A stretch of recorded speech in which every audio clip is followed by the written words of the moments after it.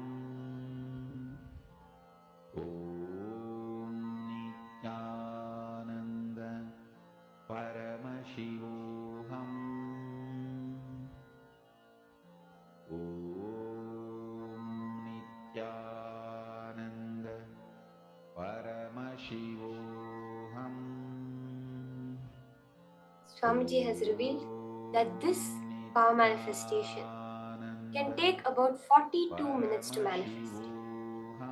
Hold that, where you're connecting to the nature. You are experiencing oneness with the whole part of you, not just one part of you that you perceive as your body. That whole, whatever comes within your awareness, is actually you. It has no independent existence the way you know it apart from you. If that cognition shift happens within you, just the heavens will shower, power manifestation will just happen. Chant the Mahavakya. Be completely unclutched. Let there be no movement within you or within the body, within the mind, within your inner space. Just be witnessing the arising, the sustaining, and the dissolution of any thoughts within you. Paramashivoham.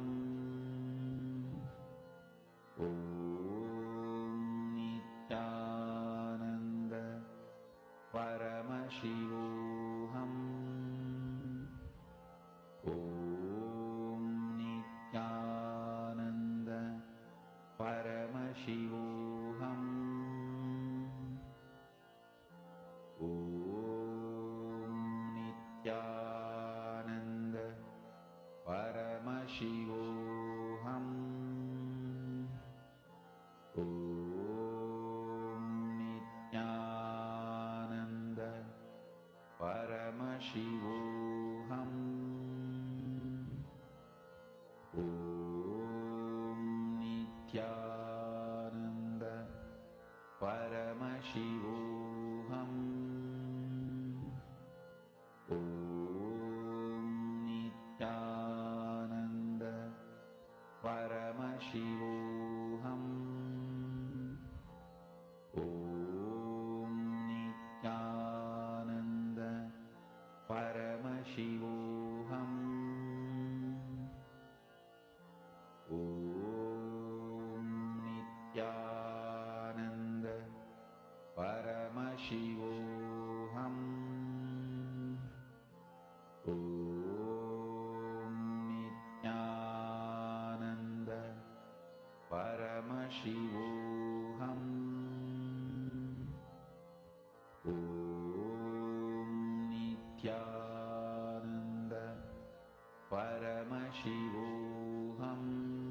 Om Nithyananda Paramashivoham. Om Nithyananda Paramashivoham. Om Nithyananda Paramashivoham. Om Nithyananda Paramashivoham. Mahamagya, spiritual lullaby for samadhi, and Suprabhatam, wake up call, wake up song for Paramashivam. This Mahamagya is spiritual lullaby for you to fall into samadhi. Suprabhatam, wake up song for Paramashiva to wake up in you. Just remember this one powerful cognition. This Mahamagya puts me in samadhi. This is spiritual lullaby for samadhi, and Suprabhatam, wake up song for Paramashiva in me, for Paramashiva to manifest. With this one spiritual powerful cognition, chant this Mahamahavagyā.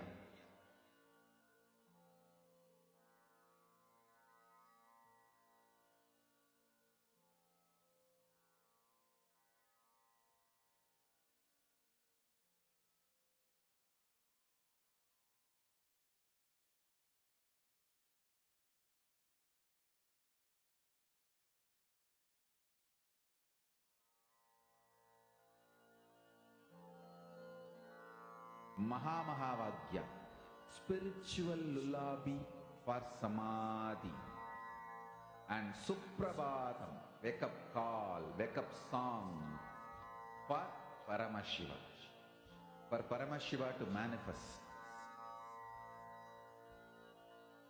With this one spiritual powerful cognition, chant this Mahamahavagyā.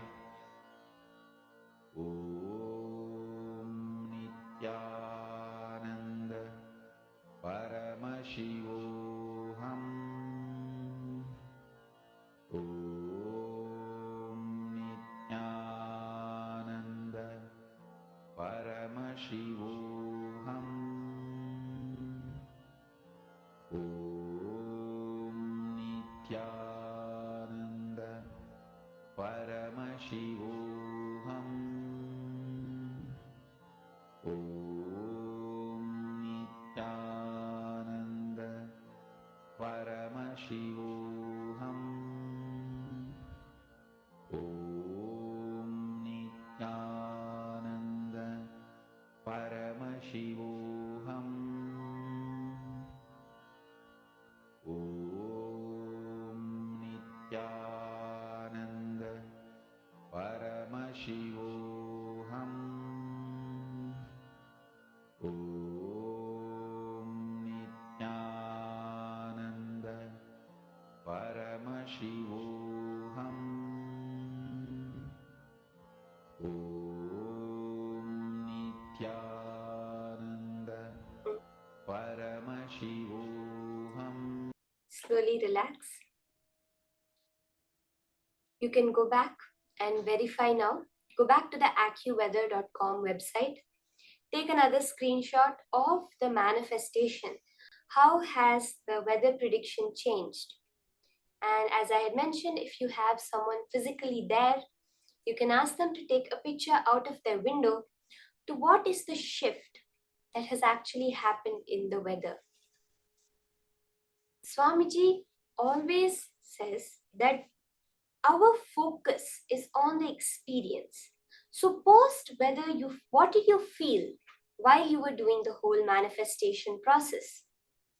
Intense coolness, intense heat. What were the shift, the cognition click that happened while you were doing the manifestation process? Every time you manifest, you have experienced that moment of being Paramashiva. So don't forget to celebrate, to get up, celebrate ultimately the manifestation of Paramashiva within you. That is the message you are sending to the cosmos. Give me more, because your only job here, as Swamiji says, Ekoham Bahushyamaha, one became many only to celebrate itself. With that, let's enter into the next session, understanding about ultimate gratitude, the Sahasrara Chakra, Svarupa Ananda. Let us now hear the higher powerful cognitions from Swamiji on this subject.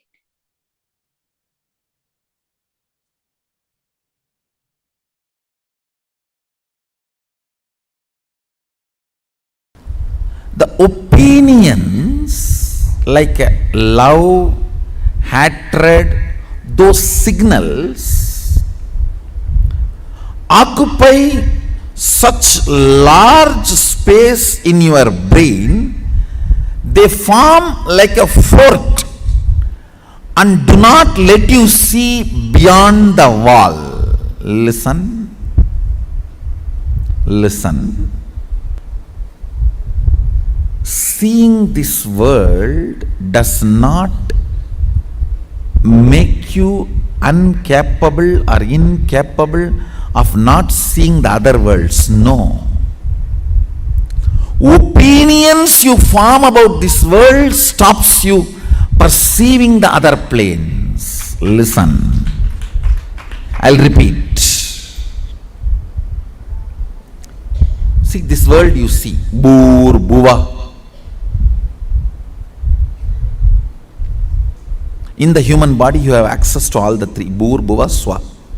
In human body you can experience Swa also. Bhur, Bhuva, Swa. All the three you can experience in this human body. This Bhur, Bhuva, Swa, these planes which you are seeing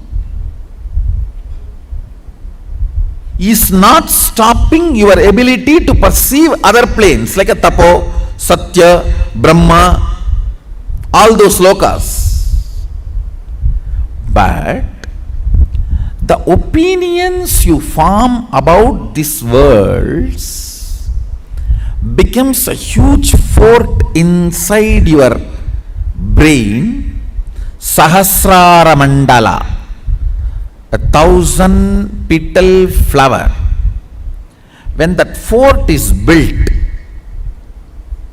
then you are not able to see outside the fort. That stops your ability to perceive the multiple dimensions of the universe. Listen. Actually, choices are not only not freedom, they are anti-freedom. Listen. Choices are not only not freedom, they are anti-freedom. You are so engrossed, engaged, feeling you got the result.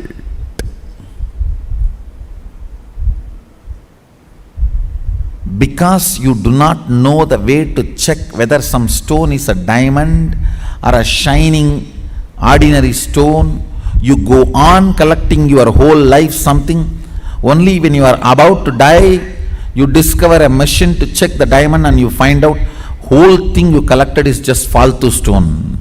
Not even one is diamond.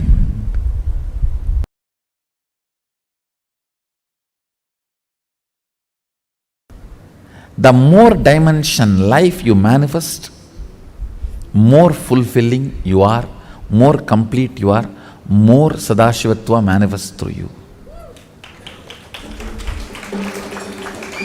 Understand? Understand? Through puja, if your breathing becomes very, listen, intense does not mean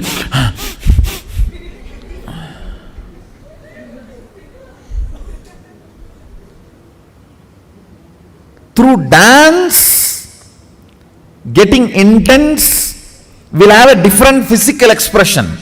That will naturally be like a big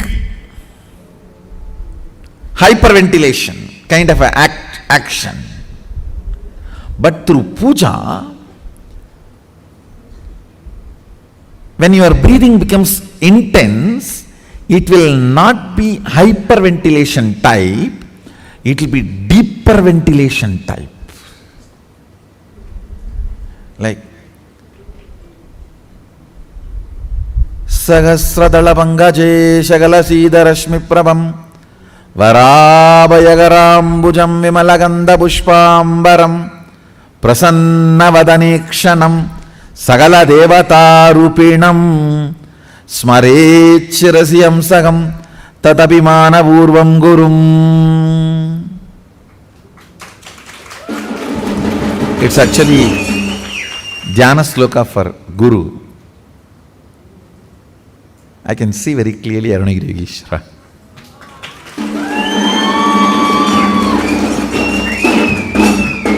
Sahasradala Pangaje Shagalasida Rashmi Prabhamvara Vayagarambucham Vimalaganda Pushpambaram Prasanna Vadanekshanam Sagala Devata Rupinam. On the 1,000-petal lotus, Vara Abhayakarambucham, Vara Abhayakara, Prasanna Vadanekshanam, with a beautiful, alive, Prasanna Vadana, smiling, welcoming. Prasanna cannot be translated just as a smiling or welcoming. Prasanna should be smiling, welcoming, alive, illumined,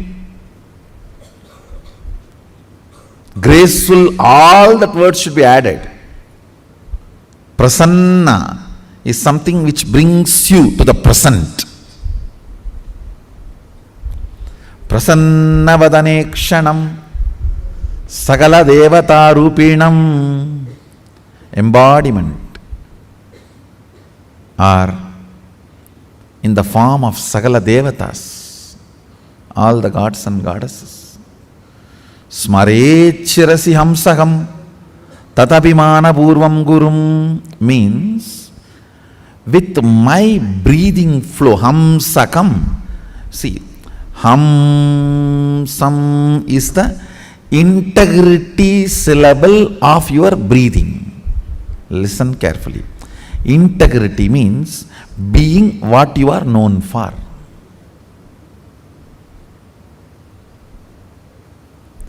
If a lion is known for something and it does that same, it is integrated to being a lion. An elephant is known for something and it is doing the same thing, it is integrated to being an elephant. If suddenly elephant starts eating the flesh, what will happen? He is not known for it. If he does for what he is known, he is integrated to it. So, the integrity syllable of your breathing is Hamsam. Hamsam. This Hamsam is the Ajapa Japa mantra, unchanted mantra which gets chanted continuously by the integrity of your breathing. When your breathing gets into your system and comes out, the natural sound it makes is called Hamsa. Hamsam. Understand? Where this hum sound takes a turn of some sound is Sahasrara. That is where Guru is sitting. That is why it is called hum. Please listen carefully. That is why he is addressed as Hamsakam. Where the hum turns into sam, his akam resides there. That is his house. If the hum does not turn into sam, you are savam. Understand? If the hum, listen carefully. If the hum is 100 unit and sam is less than 100, 99, you are just aham. If the hum is 100 and sam is 100, you are hamsa, jiva, individual soul, who had Pratyakatma Chaitanya Jagrata. If the hum is 100 and sam is 101, you are Paramahamsa.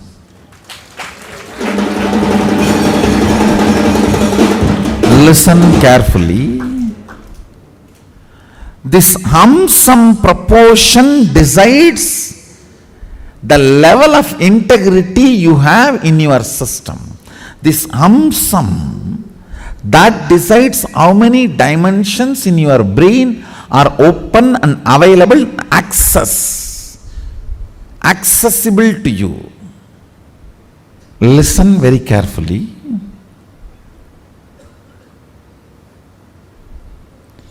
If this hum is 100, sum is less than 100, you are in the plane of agam, human. Boo. If the hum is 100, sum is also 100, you are hamsa, jiva who is awakened. If the hum is 100, sum is even 101, you started entering into the Paramahamsa dimension. Means the Guru component has started manifesting in your jiva. Means he started mixing in your taste of life. What is your desire? Your Guru's desires. What is your taste of life? Your Guru's taste. What is your joy? Your Guru's joy. What is your opinions about death? Your Guru's opinions. What is your opinion about life? Your Guru's opinions.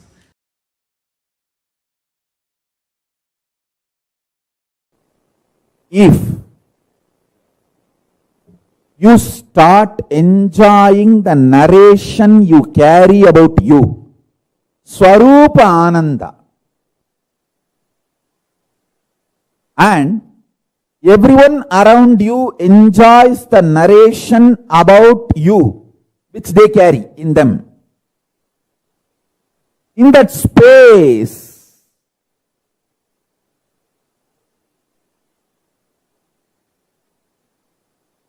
you manifest Sarvanyatva. Kailasa is the ecosystem to help you to enjoy the narration you carry about you. And everyone celebrates the narration they carry about you in them. You celebrate them, they celebrate you. In this kind of ecosystem, powers manifest just like that.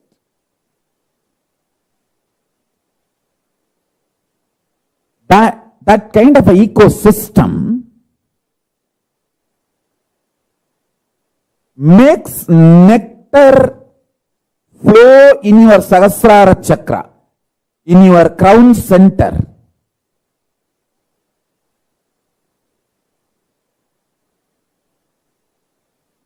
Even when your Guru initiates you with his consciousness, the first thing happens is your Sahasrara chakra explodes in superconsciousness, the Paramashiva space. The nectar, Amrita, pours in your system. You enjoy the beautiful narrative of you carry inside you. That you are Paramashivatva. And you enjoy the Paramashivatva of the whole universe, everyone around you. And everyone around you enjoys you.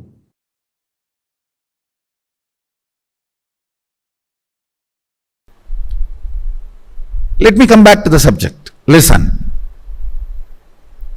Whenever you are not able to hold the lit up 1,000 lotus petals, the Sahasrara, and come down only with prayer. Prayer will grow roots and push you back to that same higher electrical structure and chemical structure in your brain, to the Sahasrara. If you start analyzing, why am I not retaining? Maybe all the sins I have done.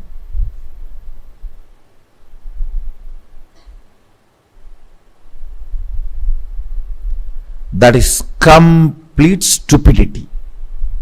Wrong diagnosis makes duplicate doctors.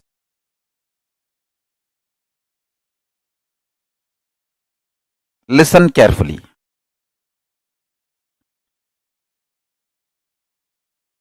All of us are given something and denied something.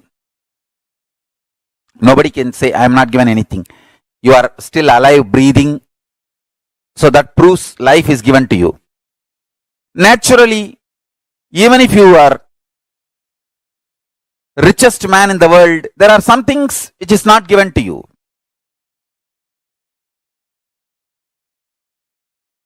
If you cultivate consciously a consciousness, the inner space which feels grateful for whatever is showered, your biology is ready to give birth to great boons of life. Understand?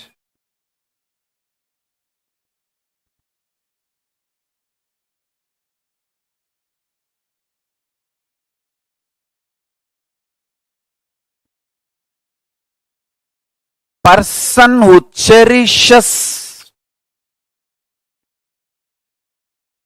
what is showered in the life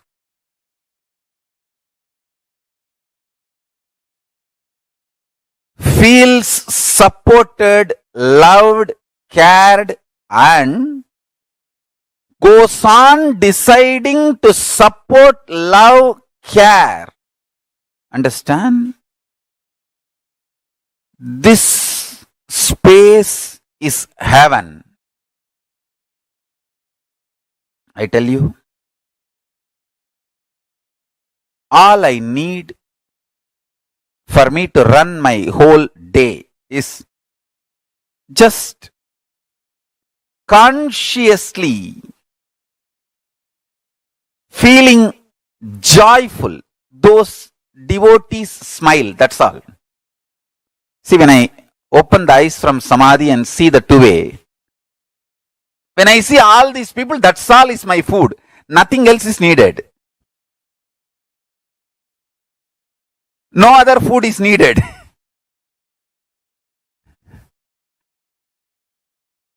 Understand?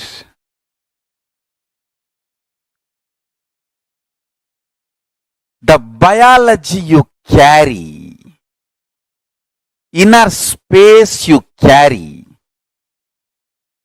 gives birth to your reality. If you carry the inner space, being grateful for whatever is showered in your life, you decide to go on showering with others. Understand, I tell you?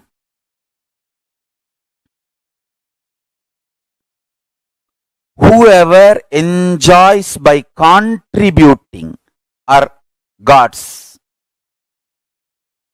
angels. Angels may not be the right word. What I wanted to convey is devatas. The Sanskrit word devatas. Maybe the rough translation in English can be gods and goddesses, not angels. Because devatas are much higher than angels. The concept of angels.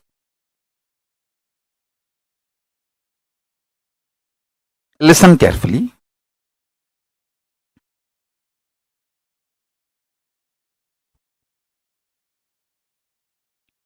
If you feel exploited, frustrated, you will go on vomiting poison, destroying, pulling down.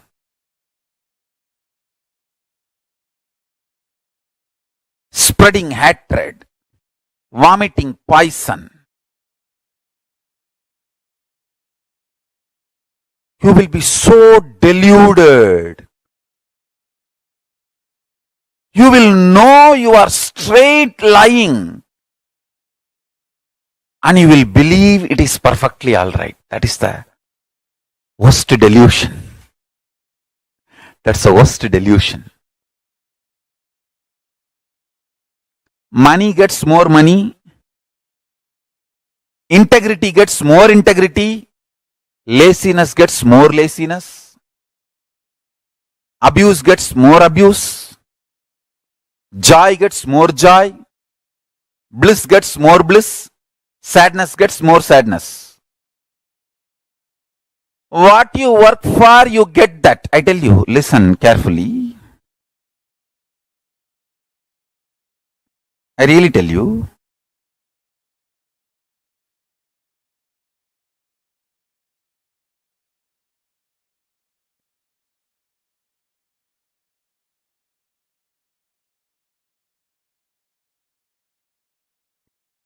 Make integrity as a strategy for your life. You will attract such wonderful integrated people around you. Even if the non-integrated people come, you will know them just by their smell, and they will not be able to harm you. You know how to protect yourself, save yourself, and continue your service. Love for the consciousness. Love for the existence. Understand? The source of life is all about going on contributing.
Influence now.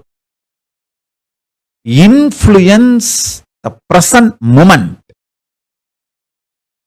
Be powerful over the present moment. Understand?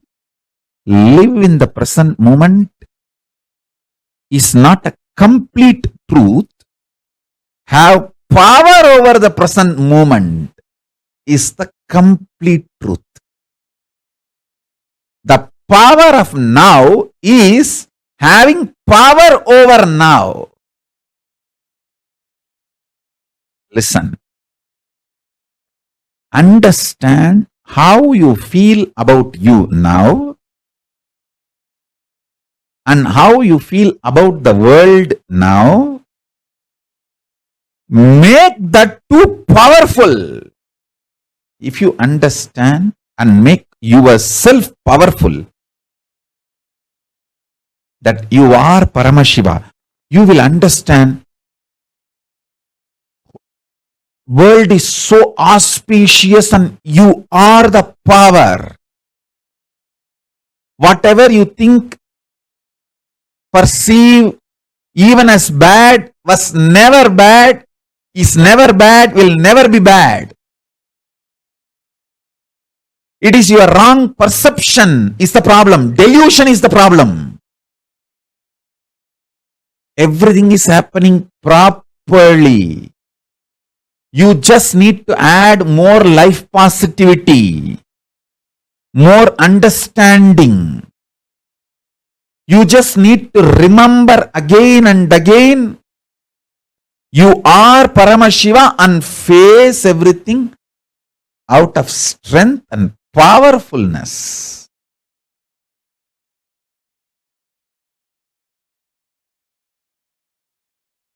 Now, the next truth. Listen.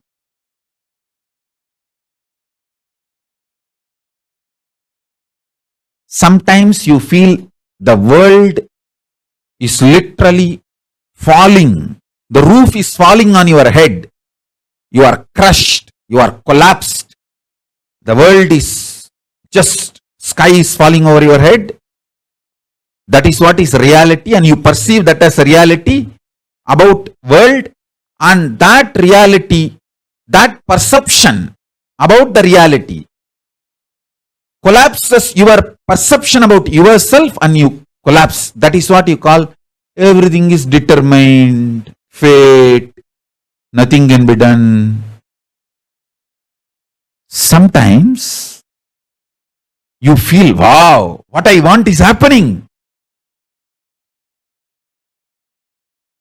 So your perception about the world is what I want is happening. And the reality, what I want is happening. Oh, then everything is free will.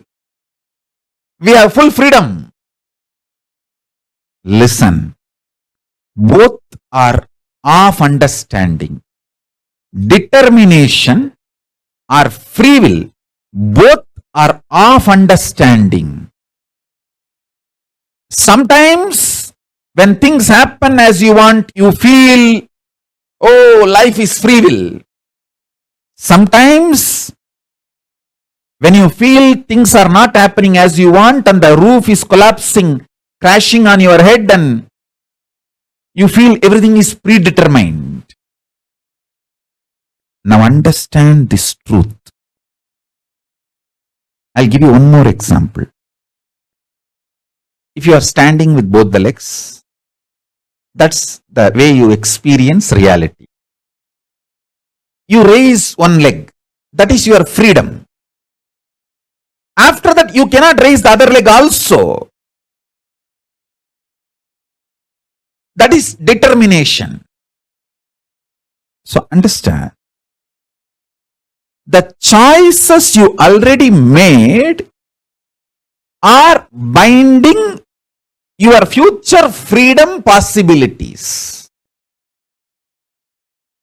The choices you already made are binding your future possibilities. This is when you feel whether life is free will or predetermined.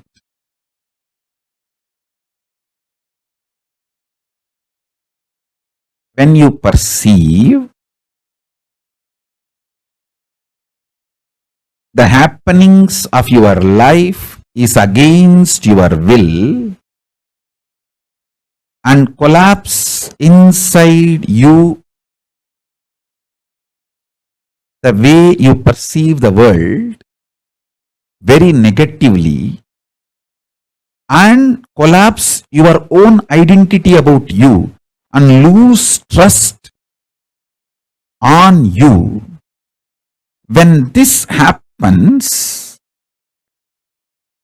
whether you made earlier some choices or not, you will feel bound. You will feel life is predetermined.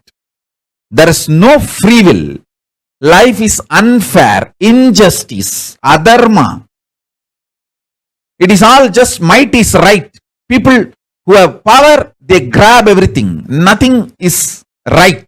It's all chaos. There is no order.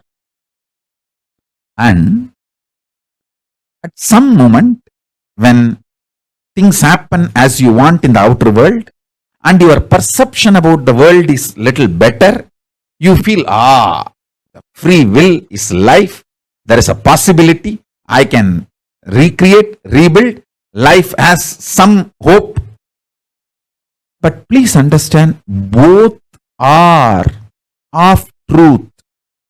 Why even the idea of free will is of truth? Because you feel relieved, hope because of outer world happening. But the real truth is, if you decide to cognize the truth, you are Paramashiva, Paramatma, ultimate powerfulness. Understand?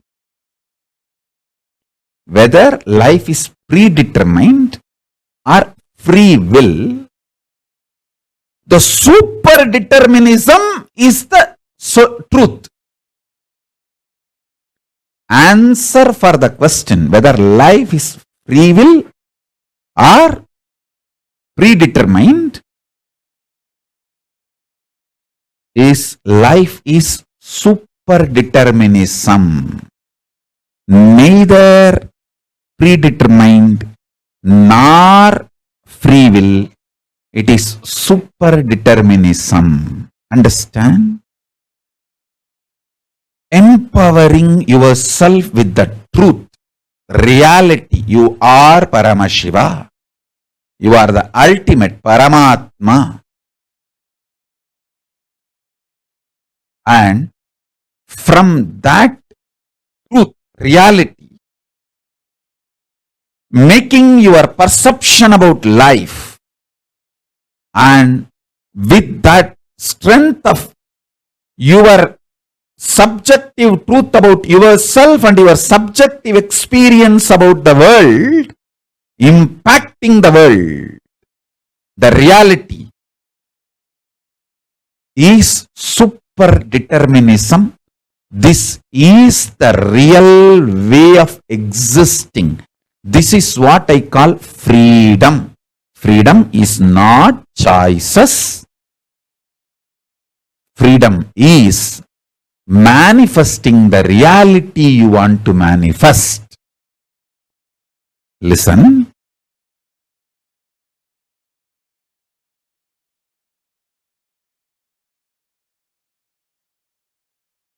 When you subjectively decide to cognize the truth, you are Paramashiva, you will see that super power of coincidence place in your life, and you manifest super determinism. I give you two methods for you to achieve the super determinism. One, deciding to cognize you are Paramashiva because that is the truth. That's the truth.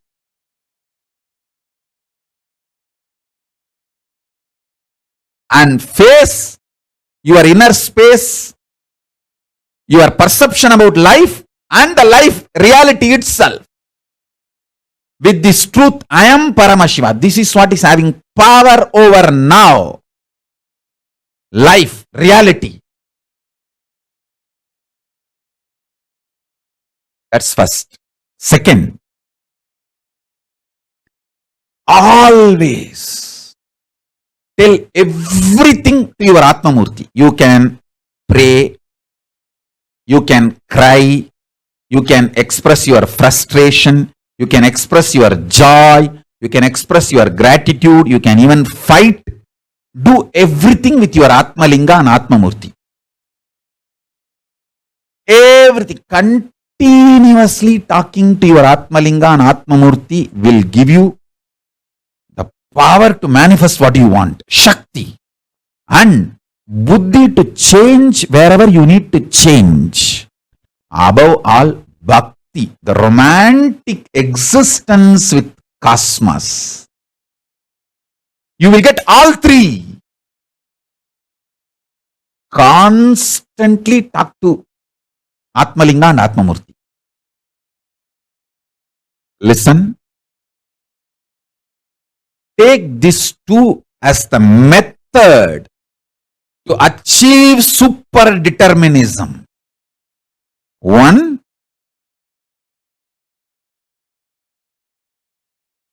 decide to come to the powerful conclusion you are Paramashiva because that is the truth.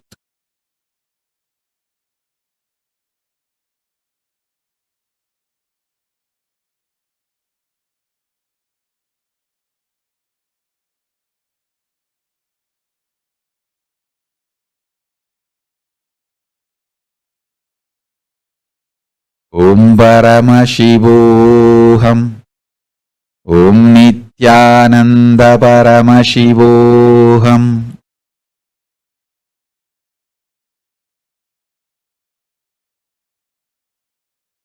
Second, continuously talk to Atmalinga or Atmamurti. You can offer your prayers. You can talk even casual things. You can express your love, gratitude, even anger. You can fight. You can express your frustration. You can do anything you want.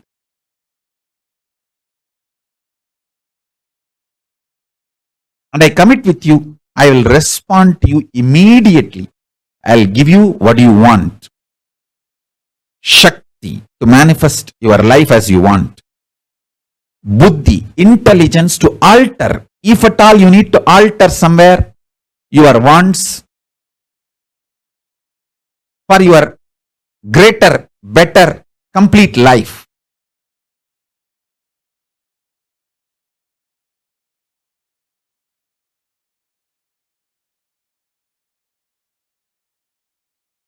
And above all, bhakti, a life positive, joyful connection with life, reality, cosmos, with everything, with yourself, with world, with God, everything. And yukti, method to live enlightenment. And mukti, enlightenment itself.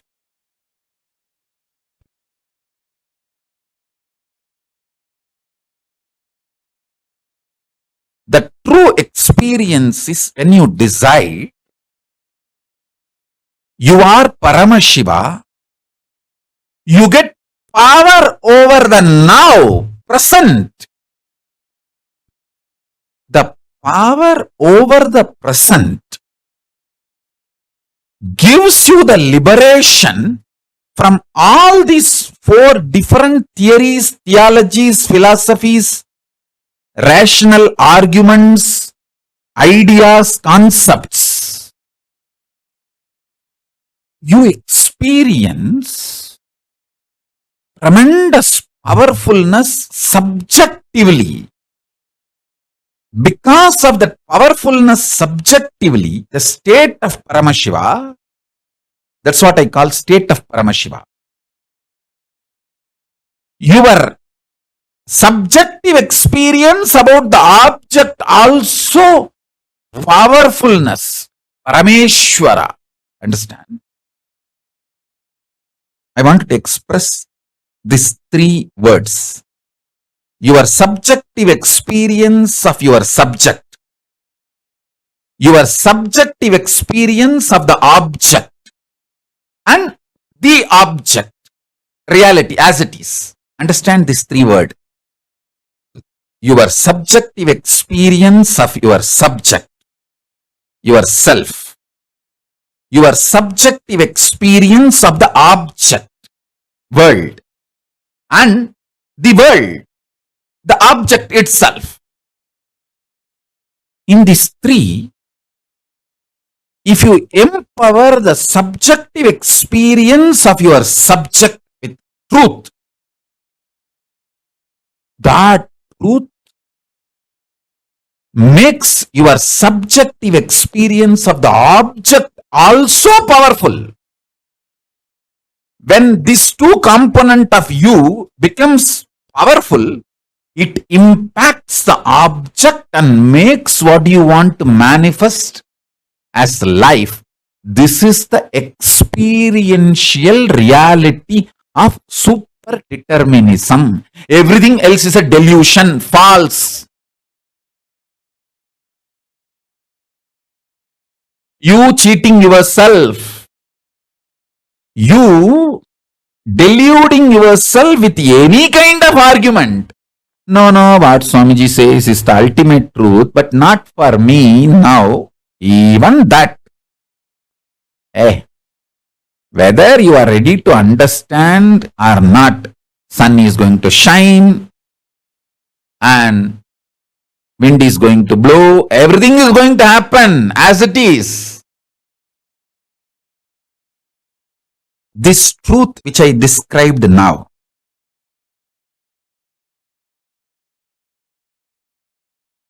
I'll explain the next level. Listen. Super determinism means empowering your subjective experience about you, your subject, with the truth you are Paramashiva. Paramashivatvamasi. You are Paramashiva. Empower your innermost subjective experience about yourself consciously. You are Paramashiva because that is the truth. And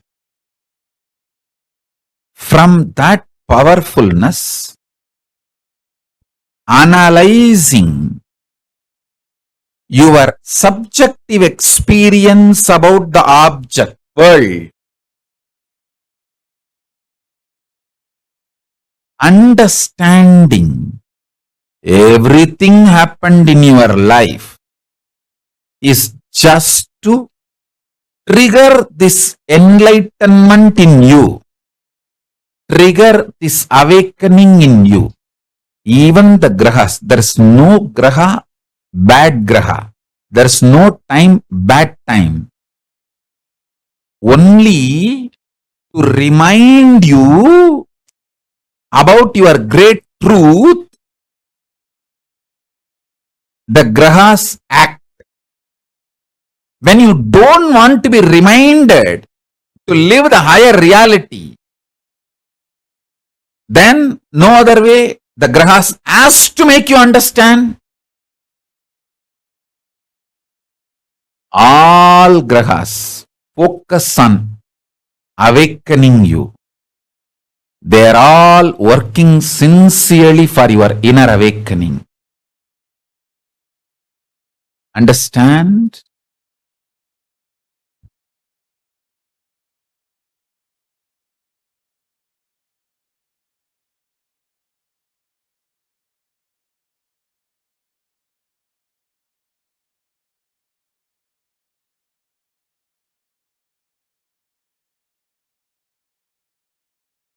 Hey, listen.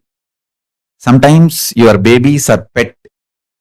They go into kind of a trance mood when they listen to my satsang and just they settle down. You may be thinking they are sleeping. Even if you think they are sleeping, don't wake them up. It is okay. Just let them. Because they sincerely, intensely listen. If you are pregnant, the baby inside your womb listens to me sincerely. And the babies who sit in the satsang, they go to a kind of the trance, turiya space, and just melt down. You may be thinking they are sleeping. Even if you think they are sleeping, don't disturb them. Allow them to sleep. It's okay. I tell you, even the pets, when they come and sit for satsang and they just fall asleep, don't think they are falling asleep.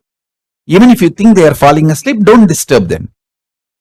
They are in a trance. I can see very clearly In how many places that initiation is happening?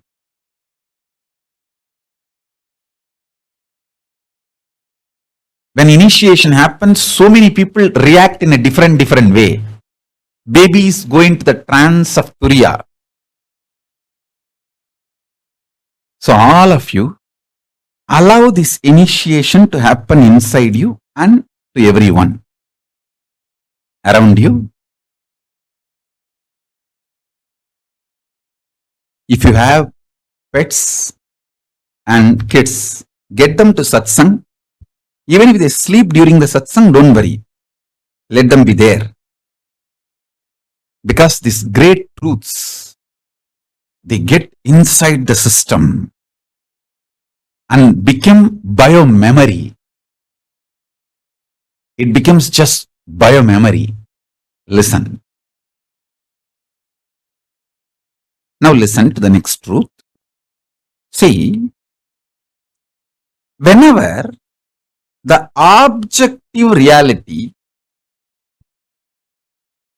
impacts your subjective experience about the object and damages your subjective experience about the object, that damage, when it gets overloaded, impacts your subjective experience about the subject itself.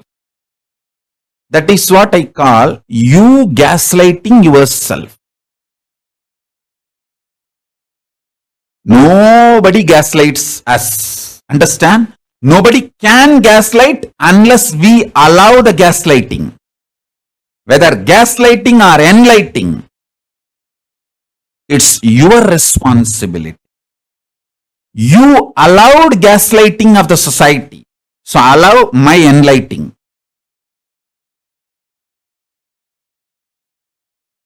Stop allowing the society's gaslighting. Allow my enlightening. So listen carefully.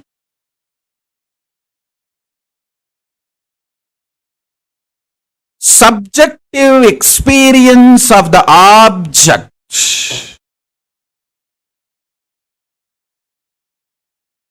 should be impacted, impressed by the truth of the subjective experience you are Paramashiva, not by the objective reality so-called this world and your equations with this world. You always have wrong equation with this world. Always you feel injustice is done to you. Somehow that becomes default cognition. When you allow that pattern to get rooted in you, you damage your inner space, the subjective experience of the objective reality world. When you damage your inner space, that damage impacts your experience about your self. This is what I call powerlessness. Understand? You should know why you are not able to live in the present moment. Only then you can heal yourself and start living in the present moment. Otherwise, just teaching, oh, live in the present moment, live in the present moment. Nobody can live. Nobody can live in the present moment unless they understand why you are not able to live in the present moment. Listen. If you feel so much injustice is done to you and feel anxiety, panic attack, your subjective experience about the object world is impacted by the world, others, outsiders, everyone. And if you feel so much of injustice is done, panic attack, anxiety, all that, be very clear, you cannot live in the present moment and you are going to literally commit spiritual suicide if you make decisions from that space, you are only going to destroy yourself more and more through any decisions you make from that space. First thing, stop making decisions from the pain, frustration, anger, violence, powerlessness of the subjective experience about the objective reality. Listen to that. Listen to this truth. More and more decisions you make out of the painful inner space, deluded inner space, the inner space which is hurt by the outer world, the inner space which you allowed to be hurt by the outer world, with the idea there is injustice done to you, or the subjective reality impacted by the objective reality, the objective world, due to sometimes you blame an individual person, or sometimes you blame a situation, sometimes you blame the ecosystem, sometimes you blame the whole world. Whoever you may find, blame or not blame, sometimes you will even blame yourself. Even that is wrong. Blaming yourself is not something cute. No.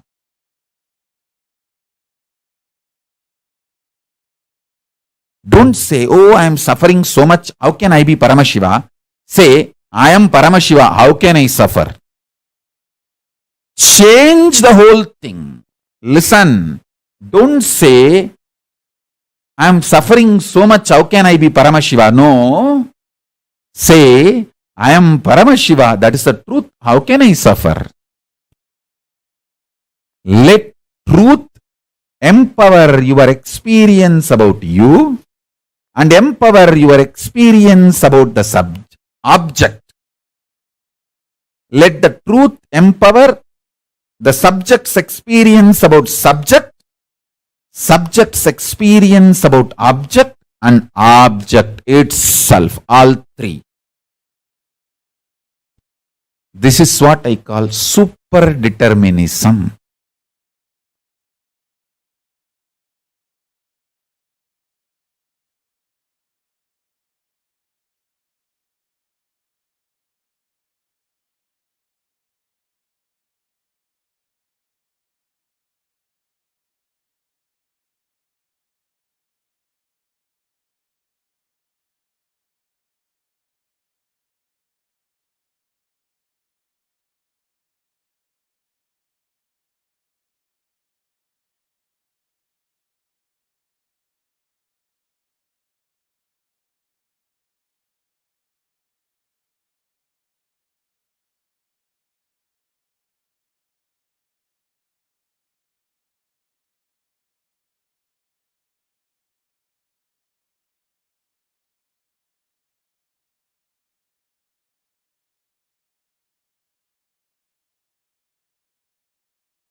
Nithyananda, how many of you clicked with this amazing revelation now from Swamiji on super determinism?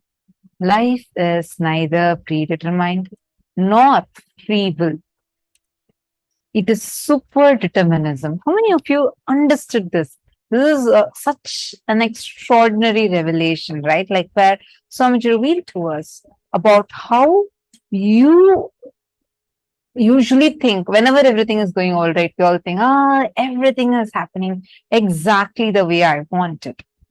But then when something goes like not really right the way we want it, suddenly we start feeling, oh no, life is actually, my fate. Someone is somewhere in the remote corner of some heaven, somewhere where God is sitting and conspiring against me and writing my fate like this. Look at my fate. This is how my fate is. How many of you have thought like this before? Please raise your hands. We all keep thinking, we keep saying that, oh, this is all my fate. This is my fate. That is my fate. Please post. Come on. How many of you had this thinking or have had this thinking about either life, you think life is free will or you think life is predestined? You call it in various languages, in different ways, but the essence would be something like, this is what God has written on my forehead and get, this is what is my life going to be like. Am I right? It's actually quite a popular terminology. I think literally we all would have grown up hearing this. Ankita has posted this. Sometimes I given excuse for my failure by thinking it is fate. See, Ankit, actually, you don't even need to think in that much level. It's not just we blame our failure to be fate, but we think that fate, when we use, it's like putting it on some other entity which we don't feel is, we don't feel responsible for it. And we also feel we don't have the power to change it. Yeah, understanding? I used to put all the unpleasant things in life as my bad karmas from previous life. So now all of you are seeing it, right? How all the time we blame something, and like we usually just say, this is my fate, what can be done? That nothing can be done. Nothing, how much ever I try, nothing can be done by me for this. Nothing can help me fix this. This is a generic thing that all of us carry, and we feel so stuck about it in our lives.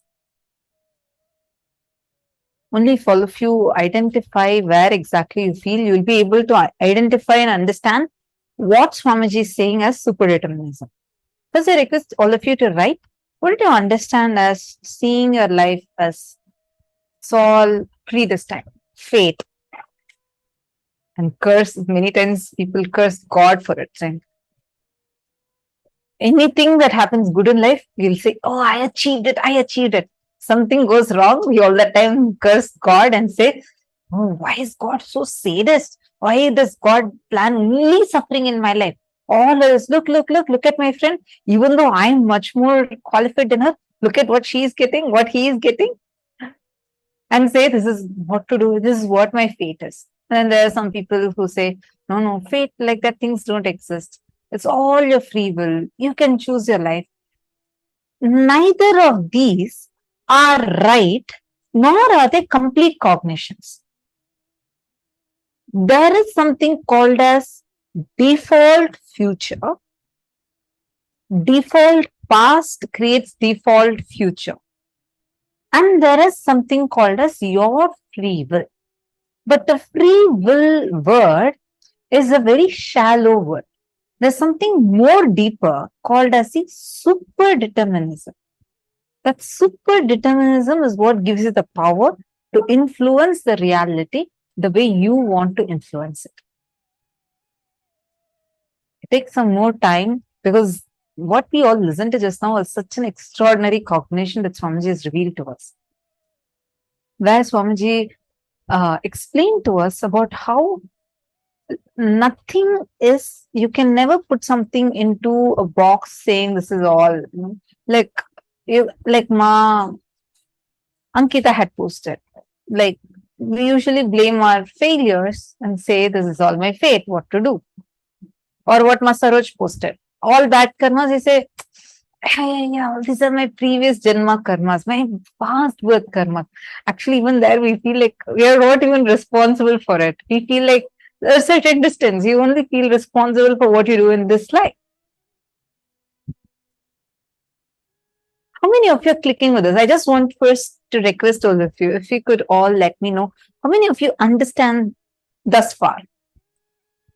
Please post yes in the chat if you have understood so far. Please take a moment. This is one of my favorite topics, because if we understand the science of superdeterminism, we will be able to influence the reality the way we want it. You will not be struggling, stuck with things saying that I didn't get an opportunity to do this, I didn't get that opportunity. And you think, oh, why I put this much of effort? If everything is about free will, my friend, he didn't do anything for it. He didn't work for this, he didn't work for that. How come he's getting so much more? Whereas I worked for it. I sat, I did so much of work, then I should have been getting it. Then why am I not getting it? So you feel like, okay, this is all, fate, destiny. First understand where you are looking at life saying that this is free will, this is fate, and both of these making you powerless. Now let's understand what the superdeterminism is. Empowering yourself with the truth, the reality. You are Paramashiva. You are the ultimate Paramatma. And from that truth, reality, making your perception of life with that strength of your subjective truth about yourself, subjective experience about the world, impacting the world, the reality is superdeterminism. You cognizing you are Paramashivoham. From that cognition, reality that I am Paramashiva, making the perception about life, not from the cognition that you are whatever identity you think yourself to be, but from the cognition, I am Paramashiva, you looking at your life from that, and with that strength of that cognition of your life, from the subjective experience about you, subjective truth about you as Paramashiva, subjective experience of reality, the experience you're having of reality, you impacting the reality is superdeterminism. How many of you understood this? I wanted to share with all of you. There's like one experience I had, which is very strongly related to this, I feel. So I'm going to be sharing that. First, I'm going to request all of you to type this one cognition and please share it on Facebook. I'm going to be projecting this for all of you. Take a few minutes. Just the first definition that all of you are seeing. Take a moment and please type that down. Then we'll be going further into this. Take a moment. All of you, please type down the first definition. I'm going to be reading out so that it's easier for all of you. Empowering yourself with the truth, reality, you are Paramashiva. You are the ultimate Paramatma. And from that truth, reality, making your perception about life. And with that strength of your subjective truth about yourself and your subjective experience about the world, impacting the world, the reality, is super determinism. Please take a few minutes now and type this down. I request everyone to please type it.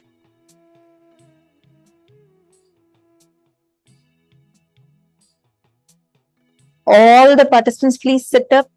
I request all of you to please kindly settle down. This is an important session for today's initiation.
Okay, wonderful. I hope now all of you have written down. I see many of you that have already posted.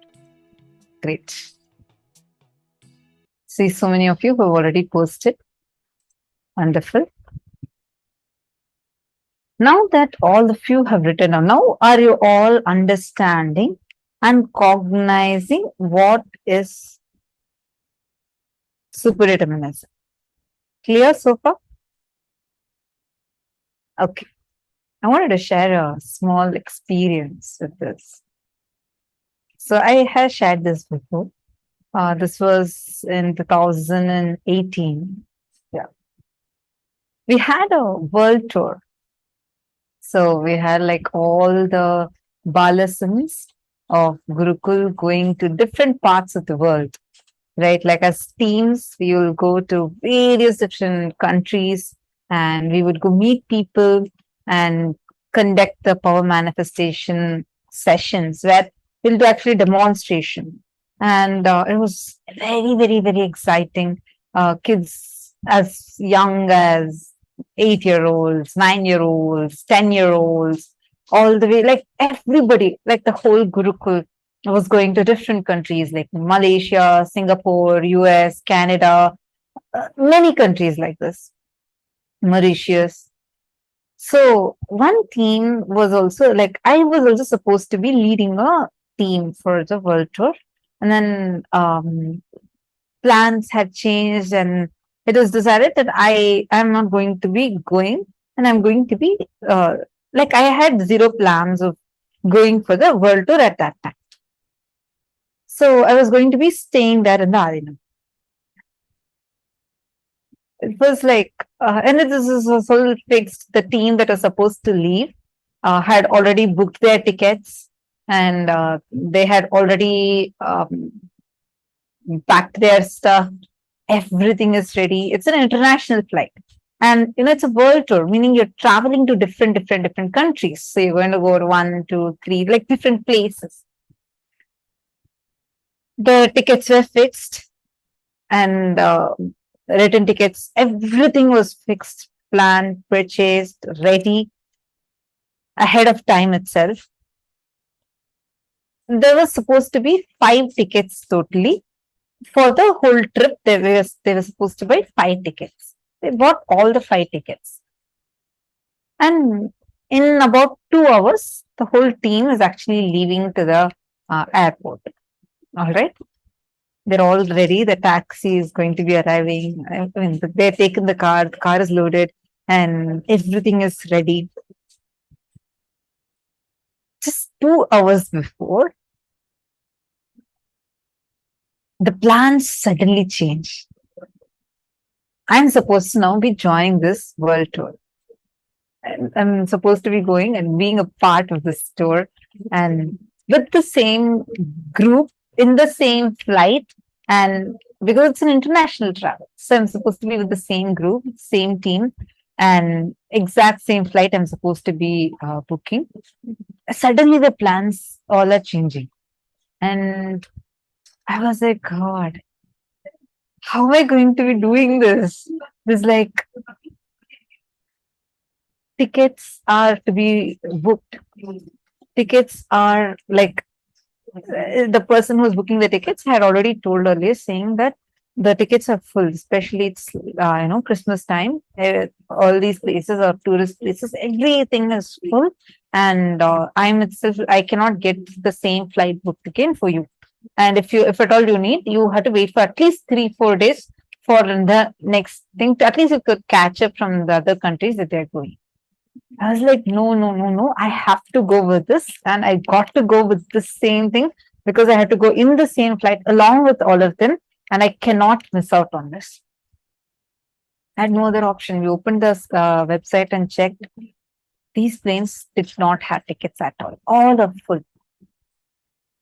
Then I sat and I still remember all these guys were packing the stuff. They're about to leave. Like time is ticking. And they're almost going to go now to the airport. I had nothing ready for me. I had not even put my luggage together. First, I wanted the tickets. I went and sat in front of the laptop, the link was open wherever we booked the tickets, right? And I just held my mala, chanted Mahavakya. Just this one cognition, there's such a strong cognition in me that the moment I connect to Swamiji, chant Mahavakya, definitely it will change. I was like so sure. The person who was booking the tickets, he was like getting really anxious. He's saying, no. I got to book a lot of other tickets. And if you're sitting here, it's going to delay because anyways, I'm very sure it's not available. He opened and showed me all the 5 links. He opened and showed to me. He showed that none of them have any tickets available. You can see here, and all that same airlines, it's not available. It's all closed. I chanted Mahavakya, and I said, I just felt strongly, okay, refresh now. My cognition inside at that time was, it was very, I didn't even have a little bit doubt. I felt so strongly in me. Literally, reality will change right now. Like I just declared, I felt like Swamiji is the one who's giving any of these things. He'll change the reality. So I told the person who was helping with the tickets, I said, could you please refresh now? He went and he refreshed. Exactly one ticket popped up in the same airlines, exact same flight with the exact same time. The first link worked. I was so excited. He said, no, I can't book even if one has come. I need all the 5 to come. I was like, okay, fine. I'm just sitting right here. I'm going to chant Mahavakya and declare for the rest 4 also. One by one, I chanted Mahavakya every single time. He refreshed in all of it, one after another. One. Exactly one ticket opened up and I was able to book it. And I went to the world tour and I had a great time, like actually traveled to the world tour.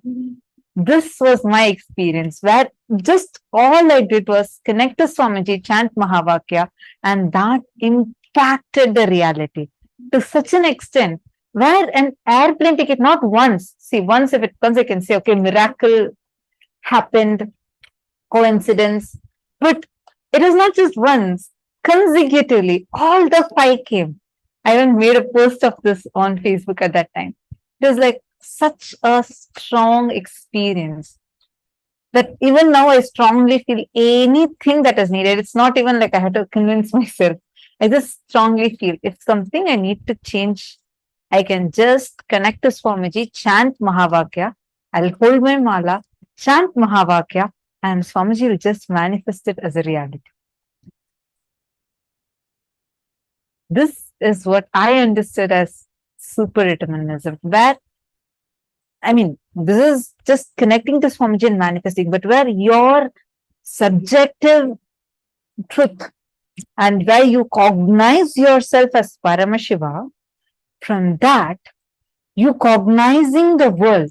How do you cognize about the world at that time? When I see the world as normally as Mata Tupri, I feel like, oh God, this is not very possible. How can the tickets are all booked? We'll try to think of logical solutions. Okay, if not this, then that, then this, then that. But at that point, it was like such a strong click because of the experience Swamiji has given multiple times earlier. Connect to Swamiji, chant Mahavakya, definitely Swamiji will make it happen. So that was the cognition of the world at that time. So from that, when I made a declaration, Swamiji simply made it happen. Understand, the moment you cognize inside you are, I am Paramashiva. From this cognition, I am going to make a declaration. And with that declaration, I am going to impact and influence the reality. That is super determinism. How many of you are clicking with this? Please take a moment and pause.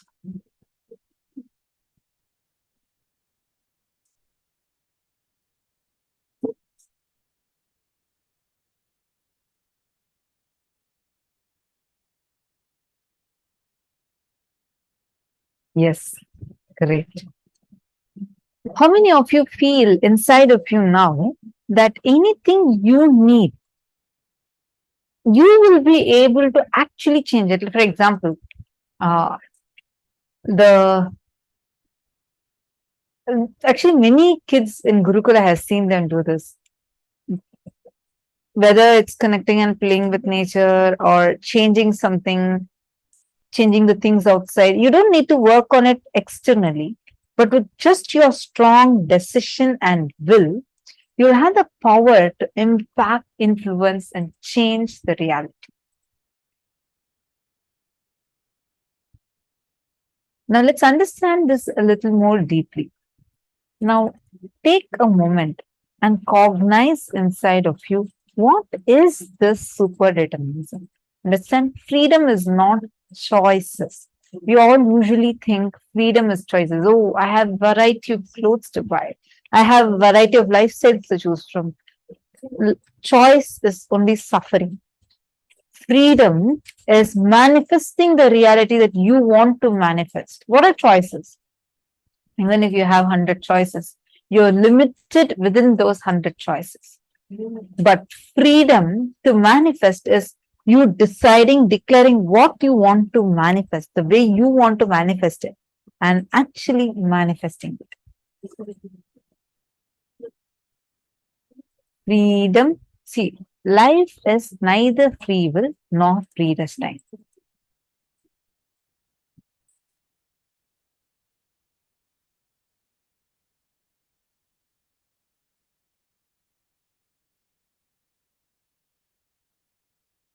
Thing as everything is previously set, it's all written, and you have to go as per it.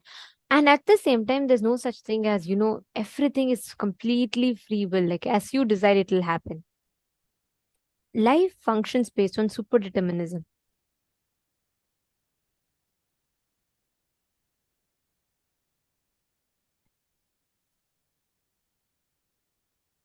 The truth is, if you decide to cognize that you are Paramashiva, you are Paramatma, the ultimate, the powerfulness about you. From that subjective truth, if you understand your perception about the world, impact the world, that is called super determinism. All the issues, all the problems that we have, if we just connect, if we just understand the significance of what our will is, are we going based on free will, or are we going based on our perception of fate, what is predestined?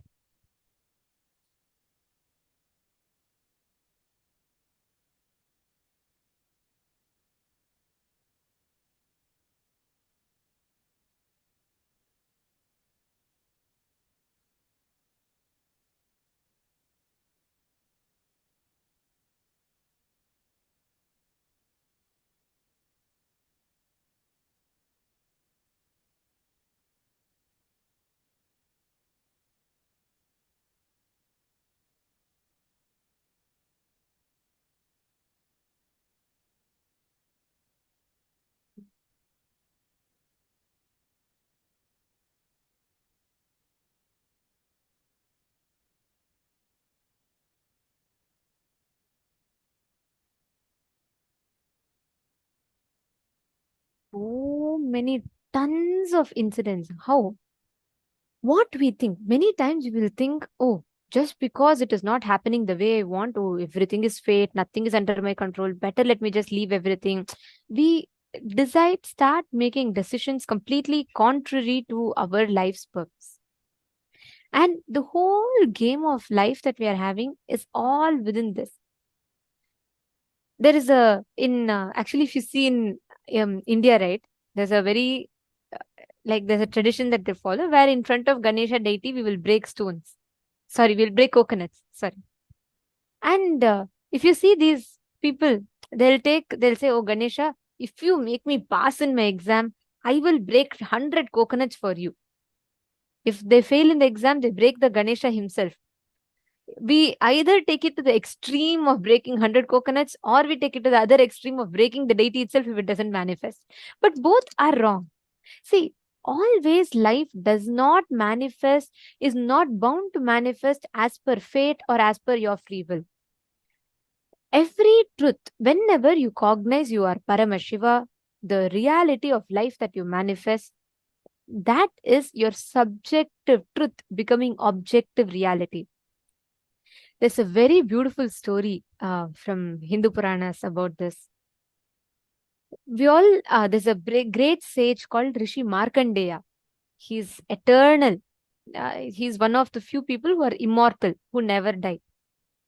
If you see his story, right, it's a very beautiful story. His father, Rishi Markandeya's father and mother, they're great rishis. And they are doing tapas for a long time. And they want a child. And they all are they're very deep devotees of Paramashiva. And the rishis' names is Mrikanda and Manaswini. So Mrikanda and Manaswini are Rishi and Rishi Patni, and they're all like extreme devotees of Paramashiva. Okay, so they say the only thing in life, they have everything. Their only desire in life is to have a child. For a long time, they remain childless.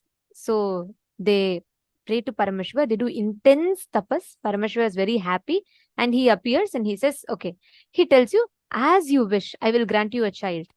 They're all extremely happy. Then Paramashiva says, but on one condition.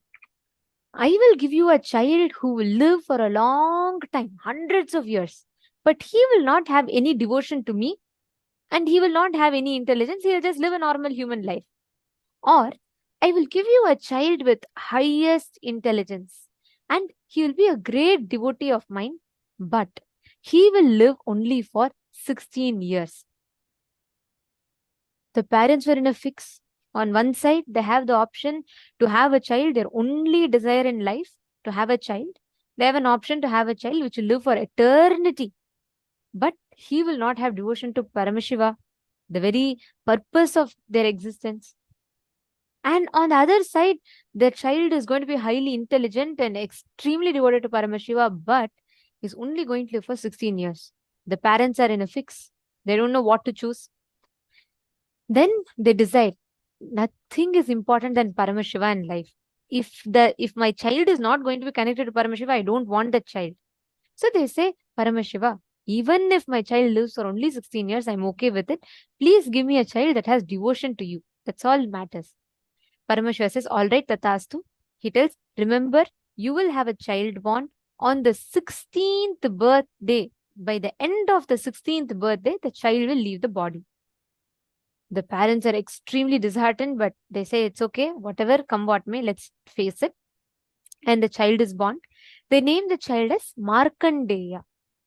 And the child is extremely devoted to Paramashiva. He worships Paramashiva and he lives like he soaks himself in the worship of Paramashiva.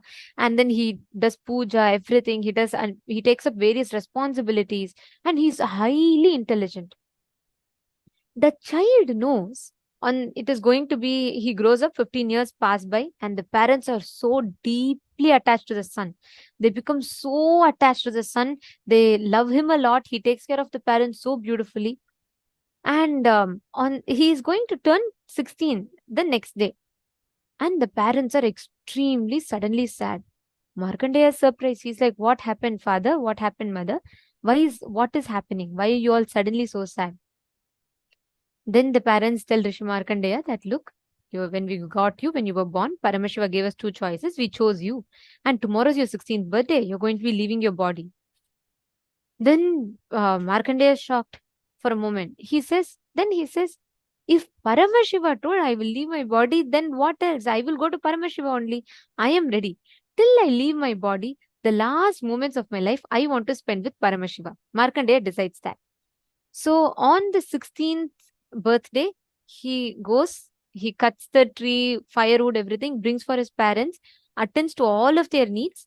It's 16th day. He has to go. As per the law of his life, as per Paramashiva, the fate, the destiny written to him, he's supposed to leave the body. 16th birthday, he's sitting and he starts chanting, Trayambakam yajamahe shugandhim pushtivardhanam urvarkamiva bandhanat mrityormukshiyamamritat. He very beautifully composes shlokas on Paramashiva. He goes on chanting, chanting, chanting. He makes a Shivalinga and he sits in front of the Shivalinga and he's chanting. And what happens? It is time. There is in Hinduism, the Yama Dharma he's the responsible, he's the person who's accountable to come and take the souls. So when people have to leave the body, he himself will come and he'll put the noose, the pasha, and then he will take the life. So that he'll remind the beings that, your purpose is done, your time is over, come on, time to go to your next birth, next body. So Yama is responsible for that. Yama Dharma comes, he's seeing Markandeya doing puja. So first, sometime he's trying to wait, but then how long? He has to maintain his integrity, right? If someone has to die, Yama has to take. It's the law of the cosmos. So Yama is waiting. This Markandeya is not finishing the puja. Then Yama says, "No, come on, it's time for me to take you and come." Markandeya, he out of his love, he's a small child, a 16-year-old boy.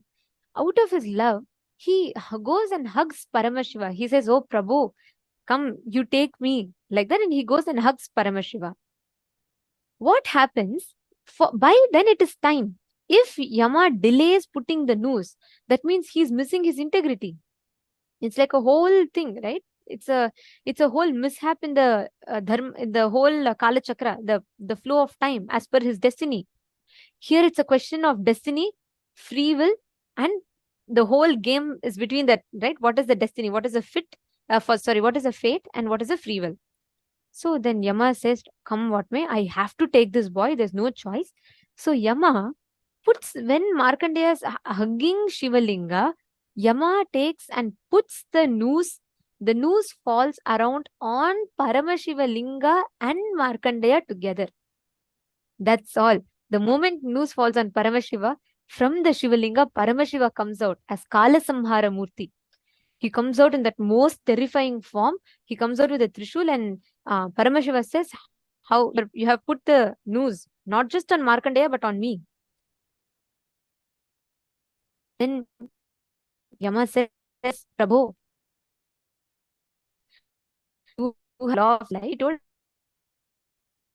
the fate of this boy is 16 years old, supposed to come." Markandeya is hugging Paramashiva. He's not leaving Paramashiva. Paramashiva, very beautifully, Swamiji explains this scene so beautifully. Swamiji tells, at that moment, see, what Yama is doing is not wrong. As per Dharma, Markandeya is supposed to die. It is Yama's duty to come and take Markandeya. But the free will of Markandeya does not want to go. Fate versus free will. At that time, Markandeya prays to Paramashiva. That super determinism, his prayer, his feeling connection. He didn't go, his free will was to live. He wanted to live. He wanted to serve. He wanted to continue connecting and enjoying Paramashiva. But that free will, that super determinism is what is him connecting to Paramashiva. Paramashiva then beautifully tells Yama, "Look, this is the law of life I gave you. So I'm going to remove you, means remove your life, reprogram your life with the upgraded software, the upgraded law, and I'll reinfuse life back to you." That is what is Kala Samhara Murti, the one that kills time itself. Paramashiva, just for that 16-year-old boy, Paramashiva himself comes, he kills Yama, and he tells, from now onwards, when I say kill, I mean he takes the life, puts it on himself. Paramashiva merges Yama into himself and upgrades Yamadharma's software, saying, from now you have to take the life of everyone on time, exempting my devotees. Anyone who connects to me, when somebody is worshipping me, when somebody is connected to me, you cannot touch them. He gives his upgraded instruction. He upgrades the whole niyama, the law of the life and flow of life. And he gives life back to Yamadharma. And Yama is like, Prabhu, he's like falling at Paramashiva's feet and he's saying, "Thank you." And then he understands and then he leaves. Now Markandeya is there, 16 years. Paramashiva looks at him and says, "Just because of your integrity, I am giving you a boon that not just you will not die, you will eternally be 16. You will always be 16, eternally 16, and you will connect to me." To this day, Rishi Markandeya lives. He is alive. There is a temple where he regularly worships Paramashiva. There are tons of this thing. Of course, he might not be visible to our naked eye in today's world. But to this day, Rishi Markandeya lives. He's done so many great compositions and amazing things. That is what is the Mahamrityunjaya mantra. It was Rishi Markandeya who delivered the Mahamrityunjaya mantra. So understand, it is so beautifully how when you see there is even fate, there is free will, but your super determinism, your connection to the Guru can change the whole of the life and flow of the life for you. There is no such thing as free will. There's no such thing as just because you want, you are going to do it forever. At the same time, there's no such thing as predetermined. There's no such thing as it's fate. You have to do this, it'll happen. Beyond both, there's power of consciousness. Super determinism. How many of you are catching it? You're clicking.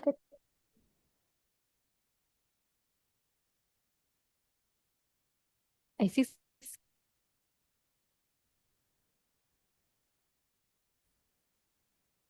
To go as free will. We will always be stuck in the loop of time. We'll always put ourselves into that time loop. Great.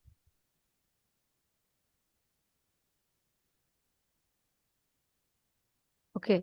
Ma Mahaganeshwari. You've asked a question. Just heard part of the sentences from Swamiji's revelation that you both your both feet stand on the ground. Freedom is you lifting one foot and the other foot standing on the ground. What is the super determinism for this instance? Is that you have to have one foot standing? Okay, understand. That's actually an example Swamiji gives to explain about delusion, where we don't see the actions that we do and the results of that action. It is like you yourself decide to raise one leg and you hold on to that raised leg. Without releasing that raised leg, you want to now raise a second leg also. And then you feel like, oh, why am I not able to jump? The only solution for this is to have a superconscious breakthrough where you want to fly. But the thing is, you have to understand where exactly, why you are not able to do something.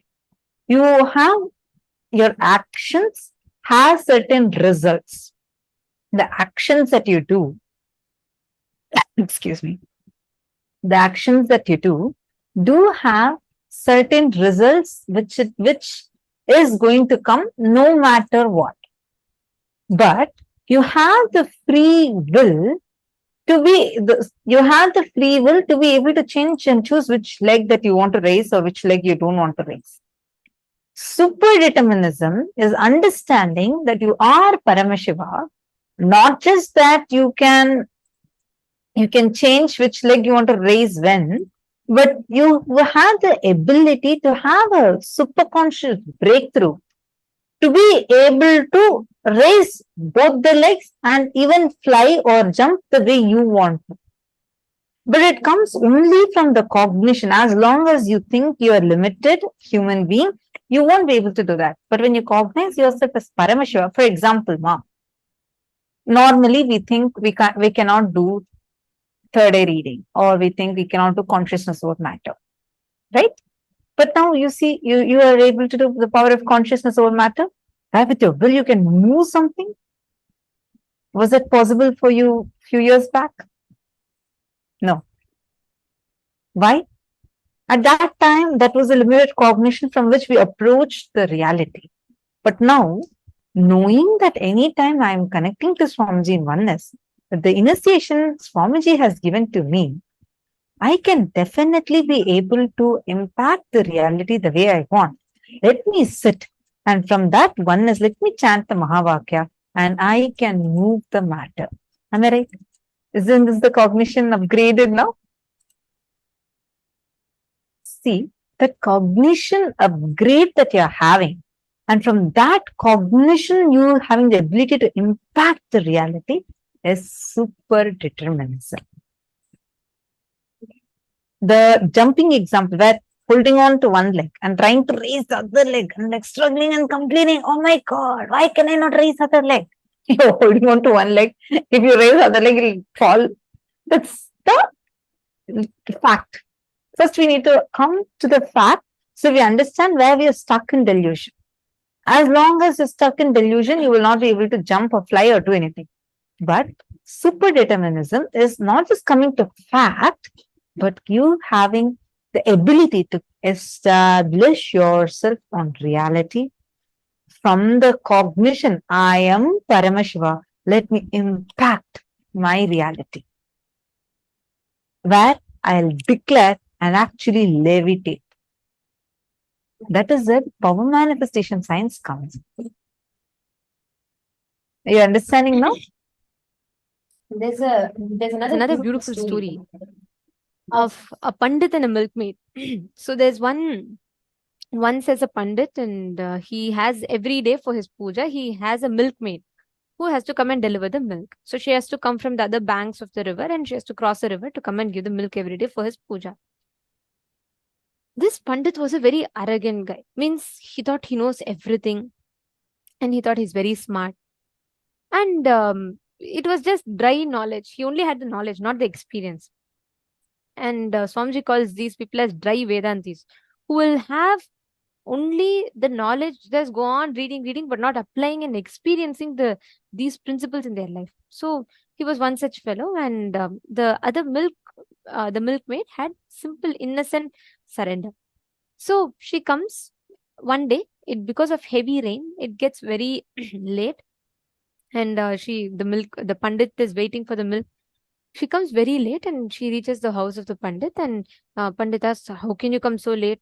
Do you not know I have to worship? I have to do the puja?" She says, "Sorry, sir, but I was not able to make it on time because the river was flooding and the boatman could not. I had to wait for the boatman to come to ferry me across."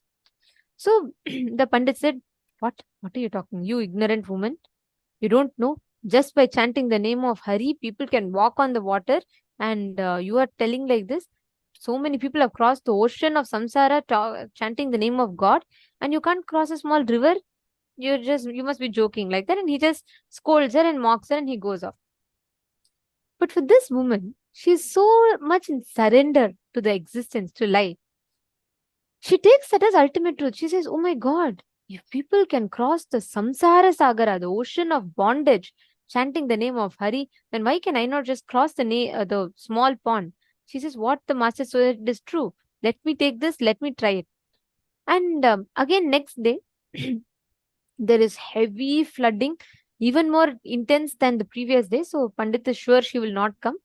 But he hears a knock on the door, and he's surprised when he goes and finds. He's surprised to see the milkmaid standing absolutely on time.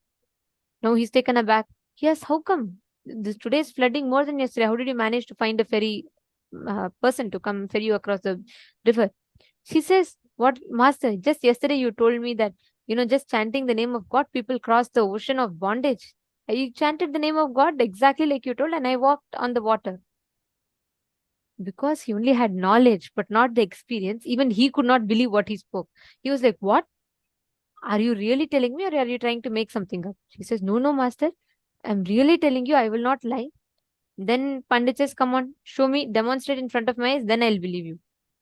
She tells, "All right, what is the big deal? Come to the river." She takes him to the river. She just chants the name of God. She just chants the mantra, and she starts walking on the river. This Pandit is shocked. At the same time, he becomes more arrogant. He says, "Even a silly, foolish milkmaid, after listening to my advice, she is able to walk on the water.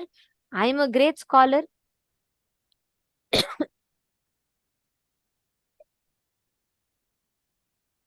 He says, "I'm a great scholar. Then I should be able to walk easily." And he goes, he lifts his dhoti, he chants the name of God, and he lifts his dhoti. He keeps his foot, and he drowns in the water.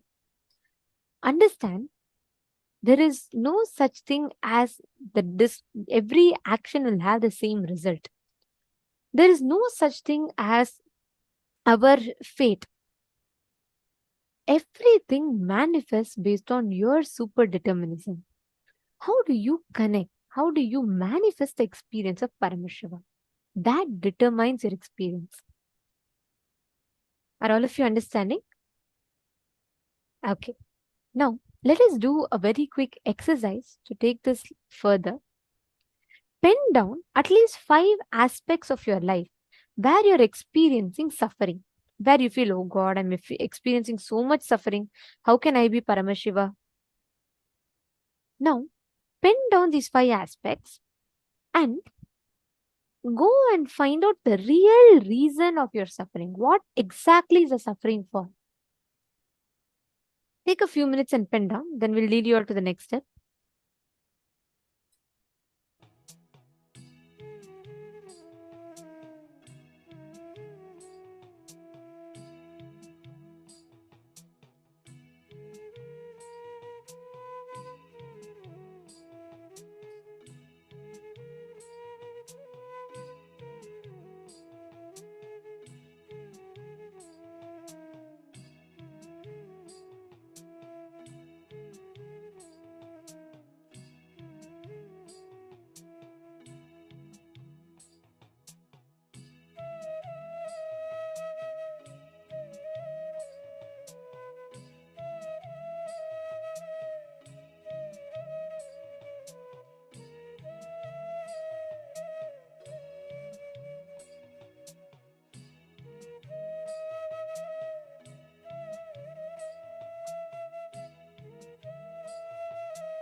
Hope all of you have finished writing down. Now, with this understanding, declare, see, every issue that you get in life, every time you are stuck in life, just understand, apply this one principle and start creating your reality. Start manifesting your reality. Simple truth. Applying super determinism in every aspect of your life. That's all. That's all is the whole game about. So decide consciously, will consciously to apply super determinism. Make all your decisions based on super determinism, and you can see how you will be able to manifest the whole reality as you want. Now, we're going to be entering into the next session where we understand about how you can manifest not motivation but self-drive. How you can create this self-driving inspiration in you.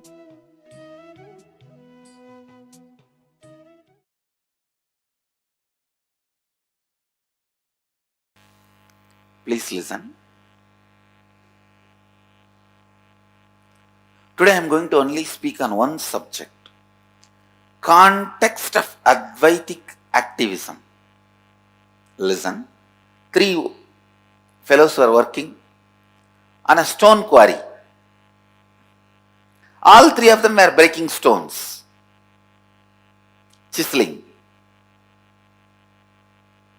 with a chisel and hammer. One onlooker went and asked one worker who was very morose, sad, depressed, dull, "What are you doing?" That fellow, almost crying tone, he said, "I am breaking stones." Next guy, he was not blissful but peaceful. This onlooker went and asked, "What are you doing?" "I am making a pillar." Third guy, very blissful, brisk, energetic, real Nithyanandite. The onlooker went and asked, "What are you doing?" "I am building a temple." Understand? All 3 of them are doing the same project, same work. All 3 of them are doing same project, same work. Clear? All 3 of them are actually working under the same contractor. The context from which you are working means knowing the larger vision.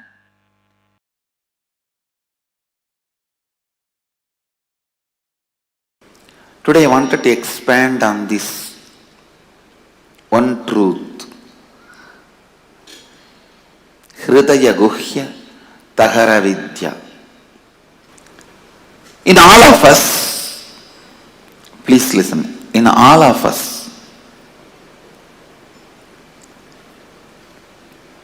there is a strong cognition which is spontaneous for us, which forms the core of our heart, core of our being. Hridaya Guhya, which is cherished in the cave of the heart. For some people, "I am this body" is the Hridaya Guhya Tahara Vidya. They function, think, do everything with that understanding, "I am this body," from morning till night. Painting and cleaning externally and internally takes the whole day. Internal washing, cleaning, filling. External washing, cleaning, painting takes whole day. Even the little remaining time they have, they will be working to get all this. Understand? All of us have Hridaya Guhya Tahara Vidya. In our heart cave, a natural understanding, a spontaneous flow of knowledge. Some people think mind, name and fame, the reward, joy. Joy which comes when others praise you. That is you. If that becomes your Hridaya Guhya Tahara Vidya, the spontaneous knowledge about life, then whole life you run behind that stupid Nobel Prize. And finally you get rejected and dejected and you go on teaching how to live to people. You need to understand what actually your Hridaya Guhya, in the heart cave, you think as your spontaneous cognition about inner image, outer image, life image and others image. Spontaneously what do you think? Understand? Spontaneously what you understand. Spontaneously what you carry. I wanted every one of you to know, spontaneously what you carry is what you brought from the past birth. That is what you brought from the past birth. My Hridaya Vidya, Hridaya Guhya Tahara Vidya,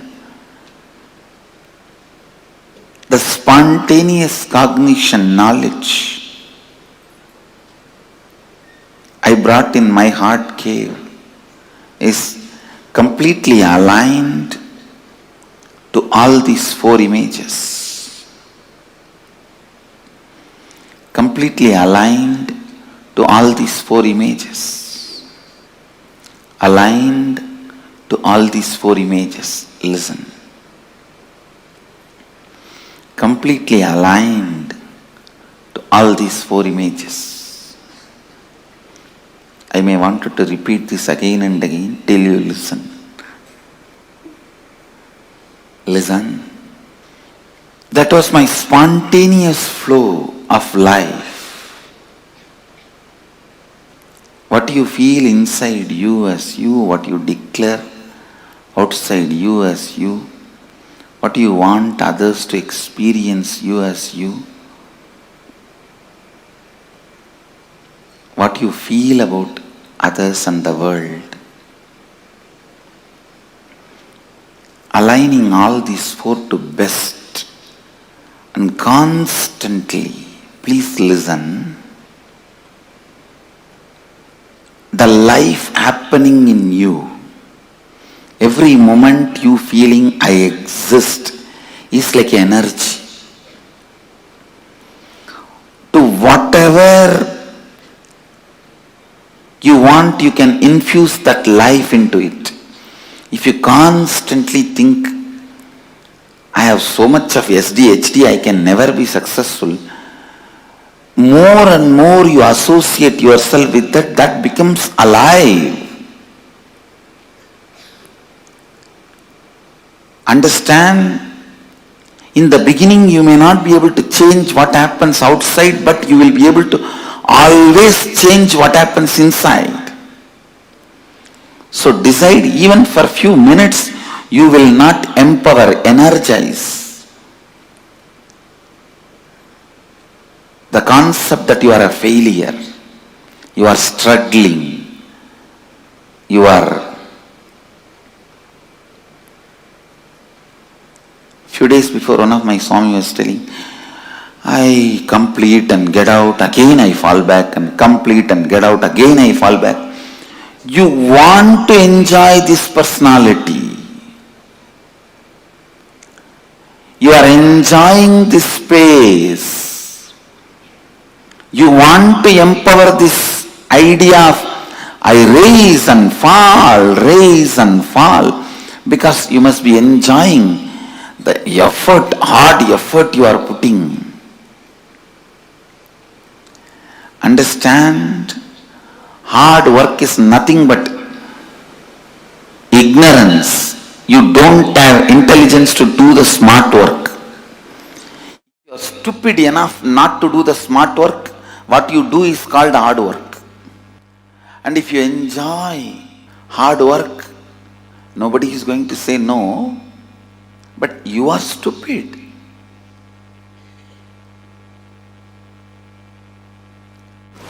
Why will you complete yourself and then come out again, fall into the same ditch and complete yourself and come out? Because you empower that cognition. I am struggling, sincere, seeker. Because you set a standard to yourself. Long ago, at least I will be a good seeker. Whether I achieve it or not, who knows?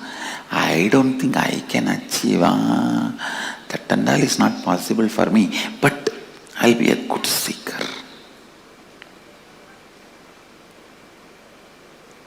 And maybe that is the way you will try to get others' attention. See, I am struggling and coming out. But stupid thing, nobody is ready to listen to your struggle. Understand? How much ever you try to decorate your struggle, nobody is ready to listen to your struggle unless you win the game. Only when you win the game, your struggles are garlanded, respected, worshipped. Your struggles by itself has no respect. So decide to win the game now. See, every moment your life empowers some cognition. Either, see, all these different cognitions. I am struggling. I can't achieve it. I can achieve it. I have achieved it. All these are just various cognitions, various balloons. You can fill the gas in any balloon. Your life is the gas. You can fill the gas in any balloon. Why do you want to waste your gas into that stupid balloon? I am struggling. Complete it. Get rid of it. I have achieved. Fill the balloon of I have achieved. Then what is the qualifications of achieved? Person who has achieved? Always be aligned. This aligning, I wanted to expand on this little deeper. Morning when you wake up, just ask yourself, an authentic person who lives Advaita, how he will wake up? He will just wake up like Mahadeva and bless the world. How he will shower himself, clean himself gracefully. What he will do next? Whatever I am doing, is it aligned to my identity, which I want to build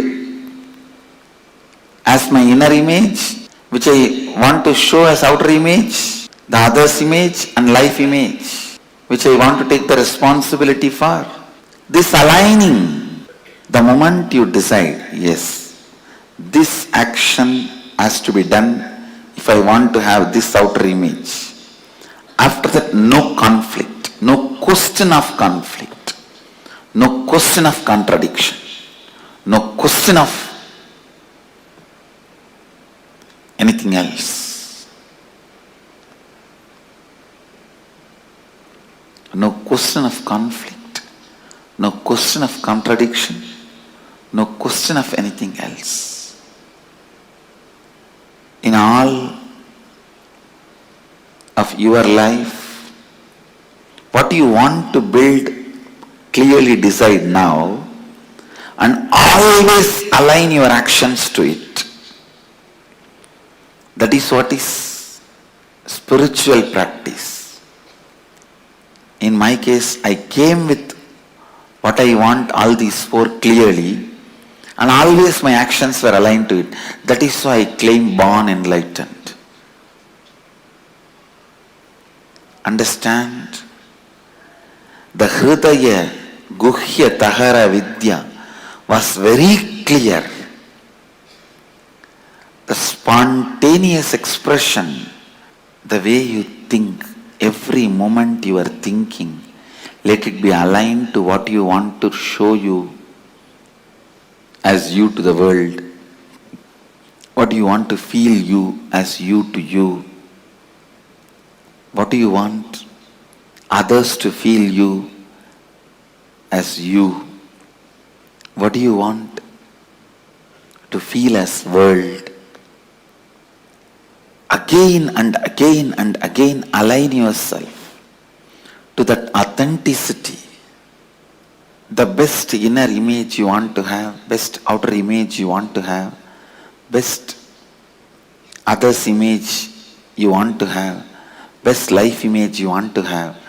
How much ever you think it is difficult, it is achievable. Be very clear.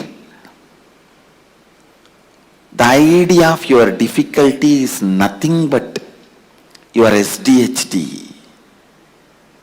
See, the mirage water need not be drained for your car to go in the road. The summertime, noon, mid-noon, you will see the mirage water in the road. It literally looks like a large water body in the middle of the road. Do you need to bring big motor pumps, pipe and drain the water for your car to drive? No. You just need to understand it is illusion and drive. Same way, your SDHD, you don't need to be struggling with it. You just need to know it is your SDHD and drive. I tell you, anything can be given up in the life. Anything can be lost. Not one thing. That is self-driving motivation. Just if that is maintained, everything is done. The high self-drive, in anything you take it up. The high self-drive is life. Not having the high self-drive is death. That's all. That's all is life. Whenever in your life you lived with a high self-drive, you are alive. Whenever it was lost, you are dead. Whenever you had high self-drive in your life, you were alive. Don't remember the moments of money as important moments in your life. Don't remember moments you have been rewarded, awarded as the important moments of your life. Don't keep those stupid photographs of your graduation, your lottery winning, in your house as your important moments of the life. No. When that stupid cap was put and that certificate was given in your hand, you become intelligent. Don't keep that as a memorable moments of your life in your house. Whenever you had a high self-drive, those moments are the most memorable moments of your life. Keep them as the memorable moments of your life in your house. I tell you, high self-drive. Don't keep that stupid marriage photograph, your graduation photograph, all that as the memorable moments of your life. Your first baby, you bought a new house, first house. All these as the memorable moments of your life. No, all this happens as an accident. The high self-inspired drive moments you had in your life, those moments memories of those moments, achievements of those moments. It might have been as simple as you took the lawn mower and mowed your whole house, whole lawn. Or you took the vacuum cleaner and cleaned your whole house. It can be as simple as those moments. Or you decided to hike the mountain and went on a hike. Or you decided to swim and swam for 2-3 hours. Or you decided to go for a long perpetual completion session and sat for 3-4 hours in the space of completion. It can be as simple as any one of these.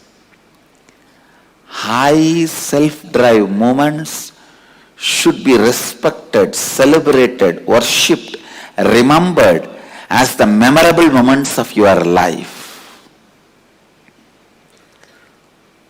All this, the first house you bought, the graduation certificate, your marriage, your first kid, all these can be social accidents. You say that social accident moments of my life. Keep them all in archives in your house. Social accident moments of my life. But only when you were living in the high drive.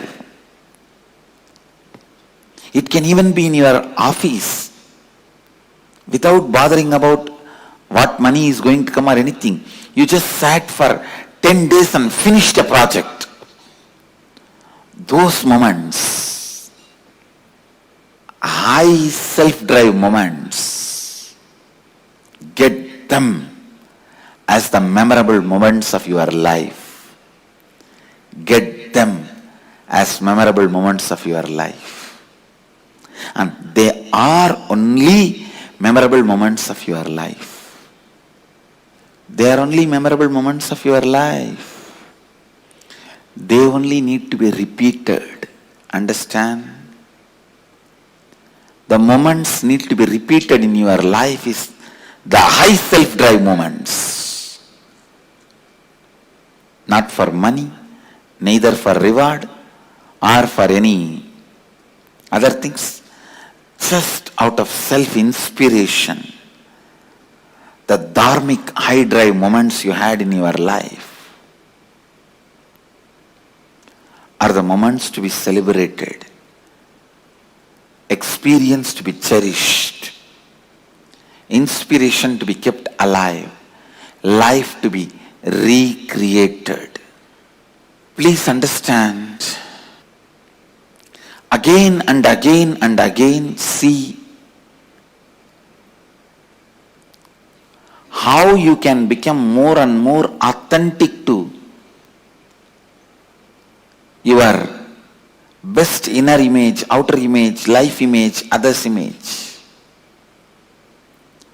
Understand, any doubt you have, any idea you have, you cannot achieve that 4 is SDHD. Self-doubt, self-hatred, self-denial. SDHD. Go on completing with those SDHDs. Go on completing with those SDHDs.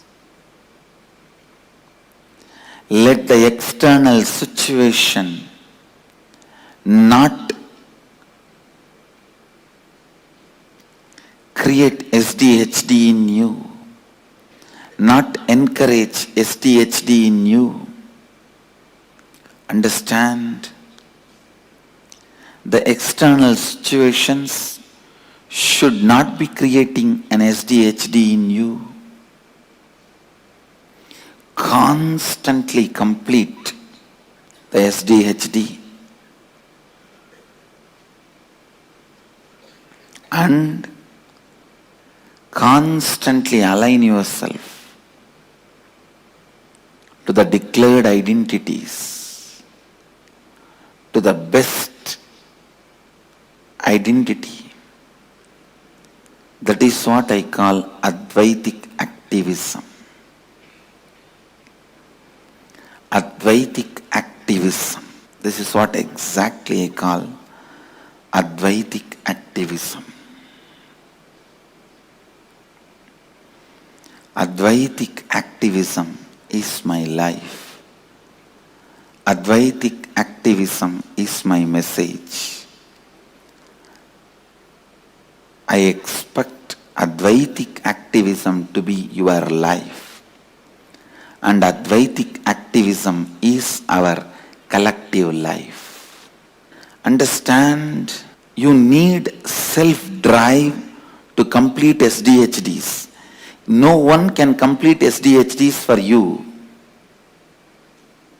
No one can complete.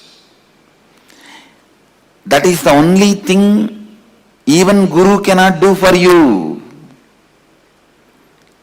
Everything else Guru can do, and only Guru can do. But completing with SDHD, even Guru cannot do, only you can do it to yourself. That is the freedom you have to live or leave SDHD. Just decide. Living with SDHD feels good or leaving the SDHD feels good. Living with SDHD feels good or leaving the SDHD feels good. Understand? Living with SDHD feels good or leaving the SDHD feels good. Completing with SDHD, only you can do it to yourself. Again and again and again, demanding authenticity from yourself.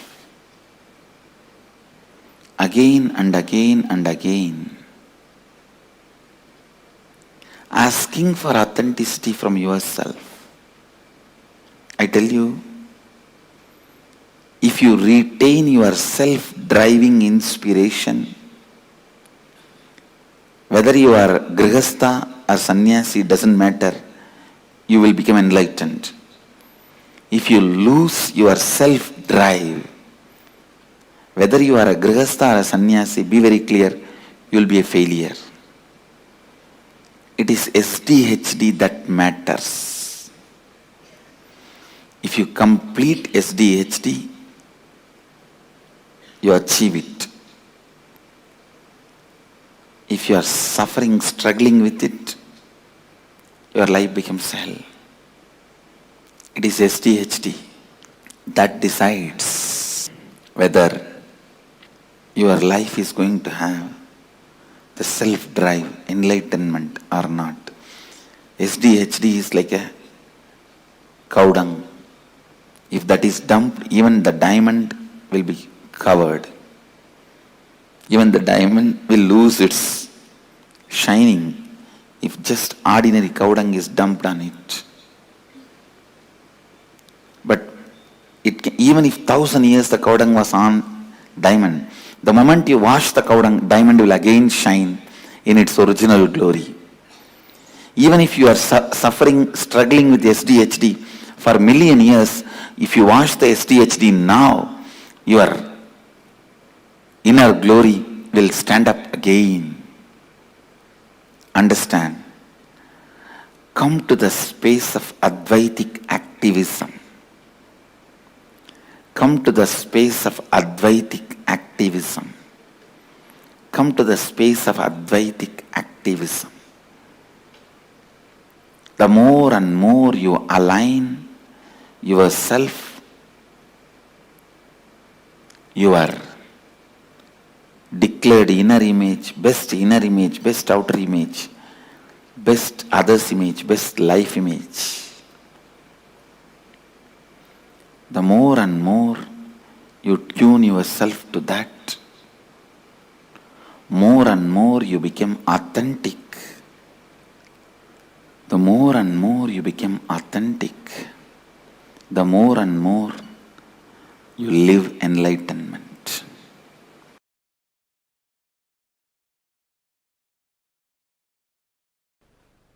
Please understand, self-drive is the source of the knowledge a human being has. Means that is Saraswati. Knowledge is not number of books you read. Knowledge is not number of concepts you know. the amount of self-drive you have.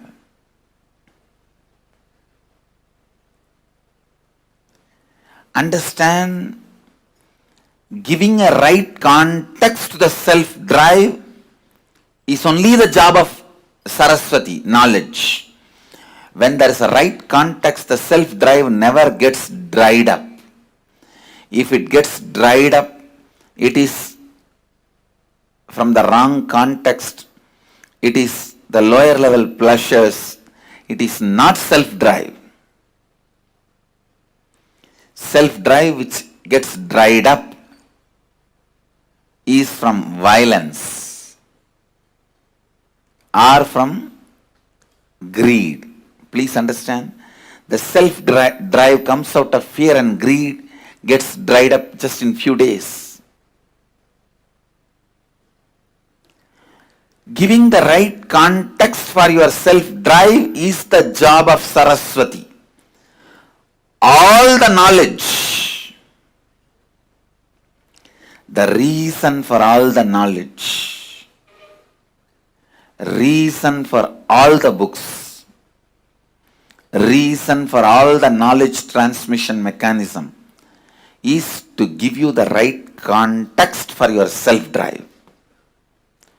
To give the right context for your self-drive.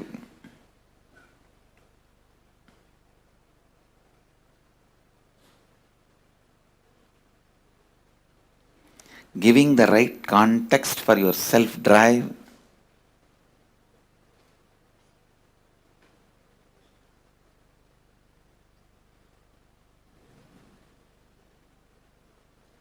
is the source, purpose, reason, cause, sole cause of your knowledge. And I tell you, your self-drive is the greatest wealth you can have, which will never be lost, which will come with you for births after births after births. Self-drive is the one and only wealth you can carry from one birth to another birth. Please understand. If you want to go to US, you have to change Indian currency to US currency. If you want to come from US to India, you have to change US currency to Indian currency. The same currency will not be useful in the other country. Same way, when you leave the body,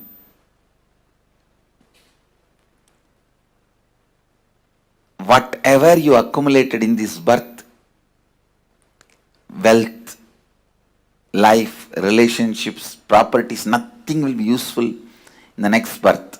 But the self-drive you accumulated will be there with you in your biomemory as your asset. I tell you, self-drive is the Lakshmi. Self-drive is the ultimate wealth, ultimate asset.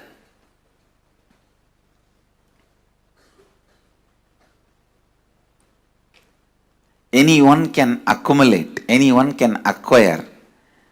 Not having self-drive is nothing but deep hatred towards you or towards others, life. I tell you, whoever does not have self-drive has a deep negative pattern about life and others. They are constantly abusing life and others, criticizing life and others, deep incompletion with others and life. I wanted to remind all of you, all tiredness, all boredom is nothing but self-conflicts and self-contradictions. Self-conflicts and self-contradictions. Self-conflicts and self-contradictions. People with self-drive are rewarded by Kala Bhairava with life. People who don't have that are slammed by life, Kala. Understand, self-drive is life. from the right context. Self-drive from the right context. Self-drive from the right space.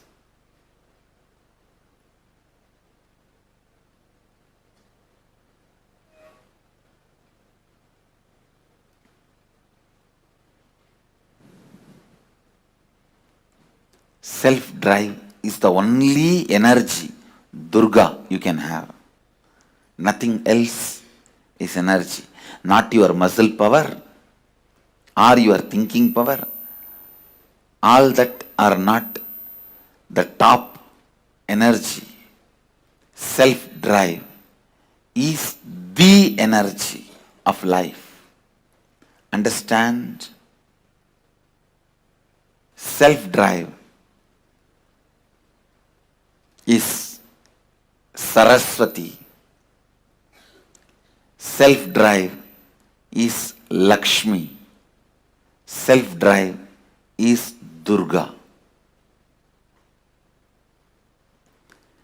Driving yourself constantly, I tell you.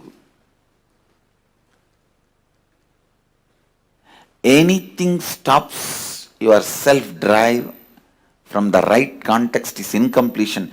Immediately complete with it and get rid of it. The verse in Bhagavad Gita, the words of Sri Krishna, Uttared Atmanatmanam Atmanam Avasadayet. This is the exact interpretation I will give.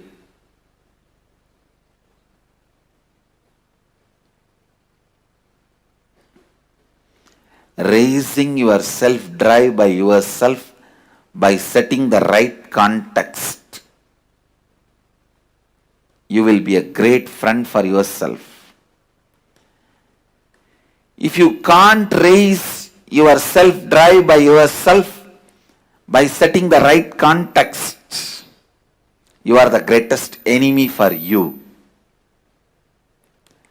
It is the self-drive that makes you king or beggar. It is the self-drive that gives you self-respect or not. It's a self-drive that gives you the ability to exist. That is a self-drive that gives you the strength to live. Self-drive is the love for life. Self-drive is the devotion for life. Self-drive is commitment towards life. Self-drive is the scale to measure your authenticity, integrity, responsibility, and enriching.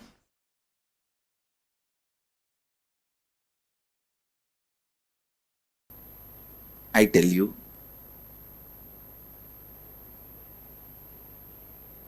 now whatever I am speaking, if you just pen down, when you started developing the patterns, ideas, moving out of your original Advaitic state and relive, it will be literally like a miracle cure for tons of problems you have. Even not having self-drive is a problem. If you find out when you lost the Advaita, that is the time you would have lost your self-drive for life.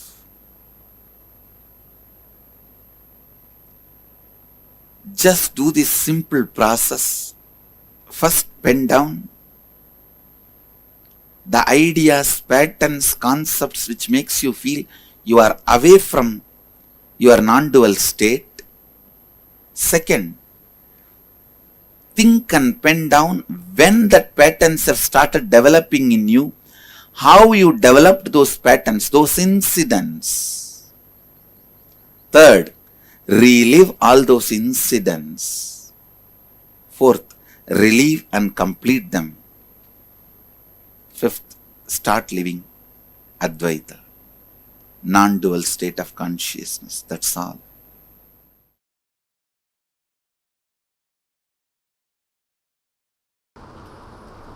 Essence of today's lesson.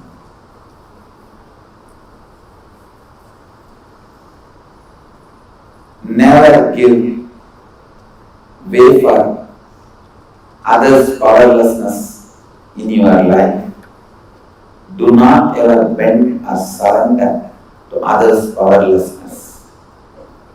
Second, don't think withdrawal is compassion.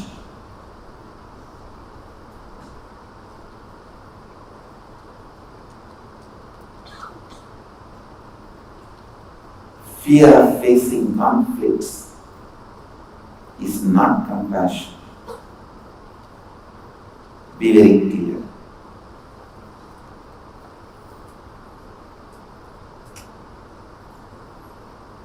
If you avoid these two major mistakes in your life, you will constantly create powerful space and completion with you and with the others.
Nithyanandam, Swamiji explained to us the importance of self-drive.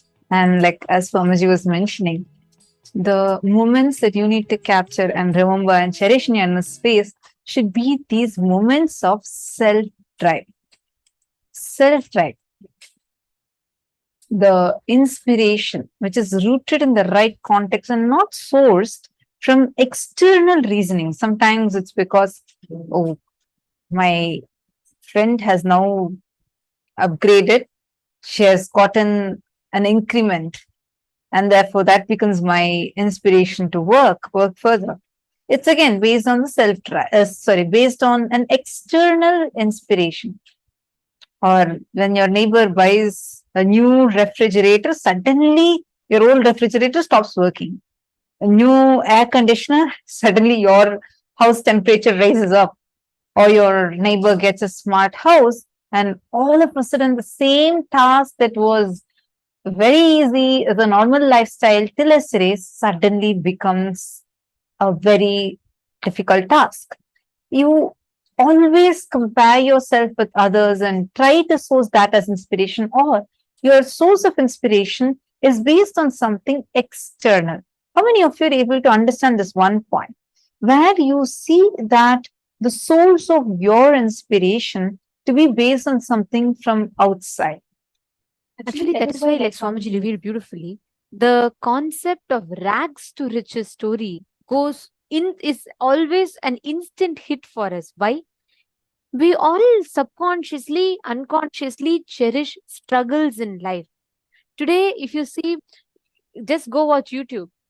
YouTube is filled with podcasts where people come and tell any struggle, any powerlessness, any suffering is celebrated, is cherished. Like Swamiji said, Upgrading yourself from your past failures is not wrong, but celebrating your past failures and powerlessness is something wrong.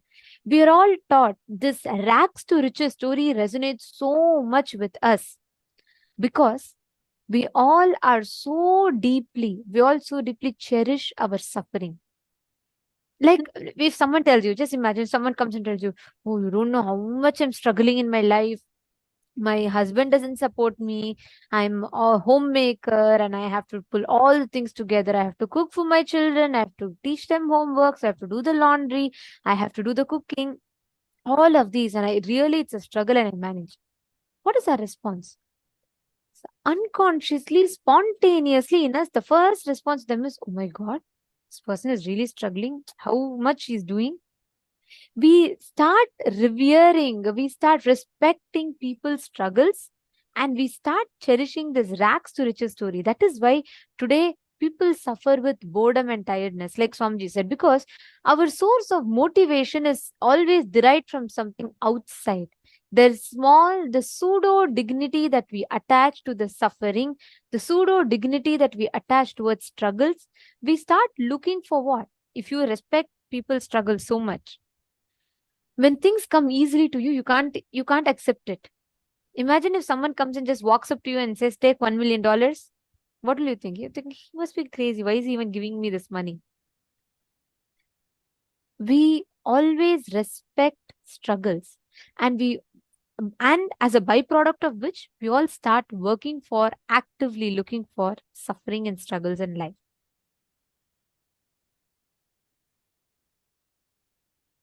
What Swamiji tells as the lack of self-driving inspiration.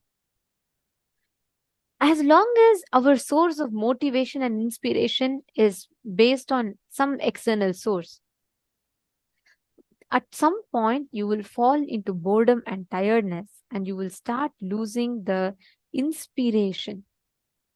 That's why today people say, I find a problem, I find a solution. Again, I go back to the same problem. Again, I come to the same solution.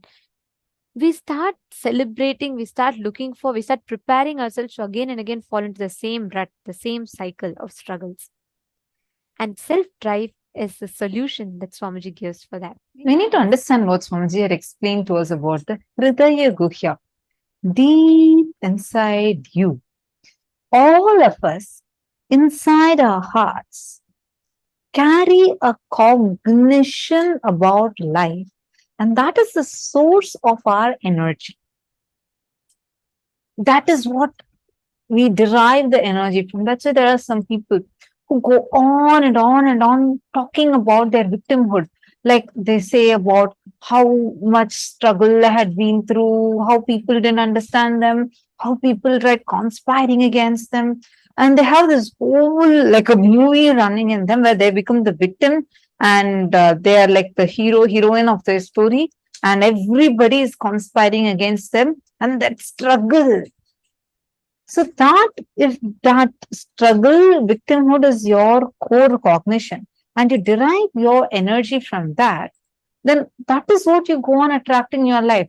And again, you attract, obviously you would attract situations, events where you will feel more victimized. You will have more people like that manifesting in your life. Again, it becomes a self-fulfilling negative prophecy. Then again, you go on complaining, saying, why are so many people being like this to me? See, there's a story to a fisherwoman and a flower seller. Both of them are walking from the market and they're going going to home and it's become extremely dark. The fisherwoman's house is a bit farther away. So it becomes too dark. So the flower selling woman says, why don't you come and sleep in my house tonight?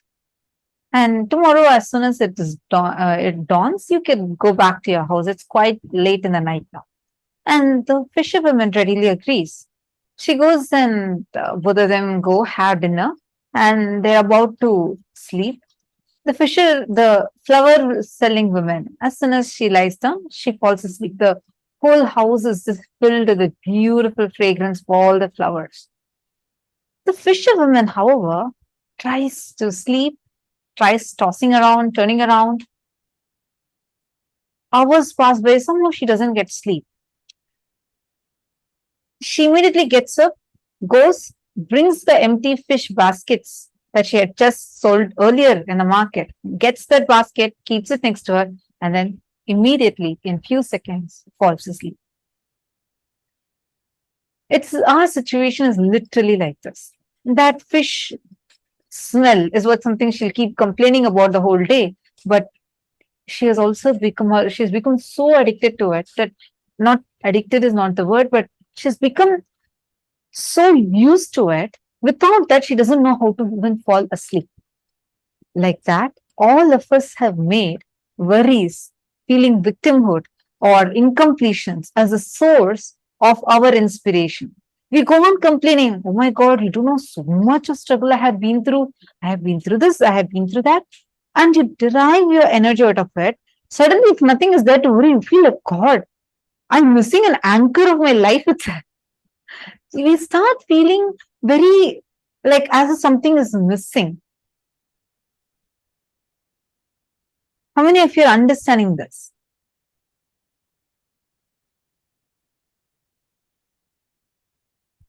The self-driving pattern means from your Hridaya Guhya, there is a strong cognition about life happening in you, which is a spontaneous happening in each one of us. It is from the core of our heart, core of our being, the Hridaya Guhya, the secret corner of your heart, which is cherished in the cave of your heart. This is like energy. To whatever you infuse the energy into, it becomes alive. If you constantly think, I have so much of self-doubt, self-hatred, self-denial, I can never become successful, then that thought current becomes alive.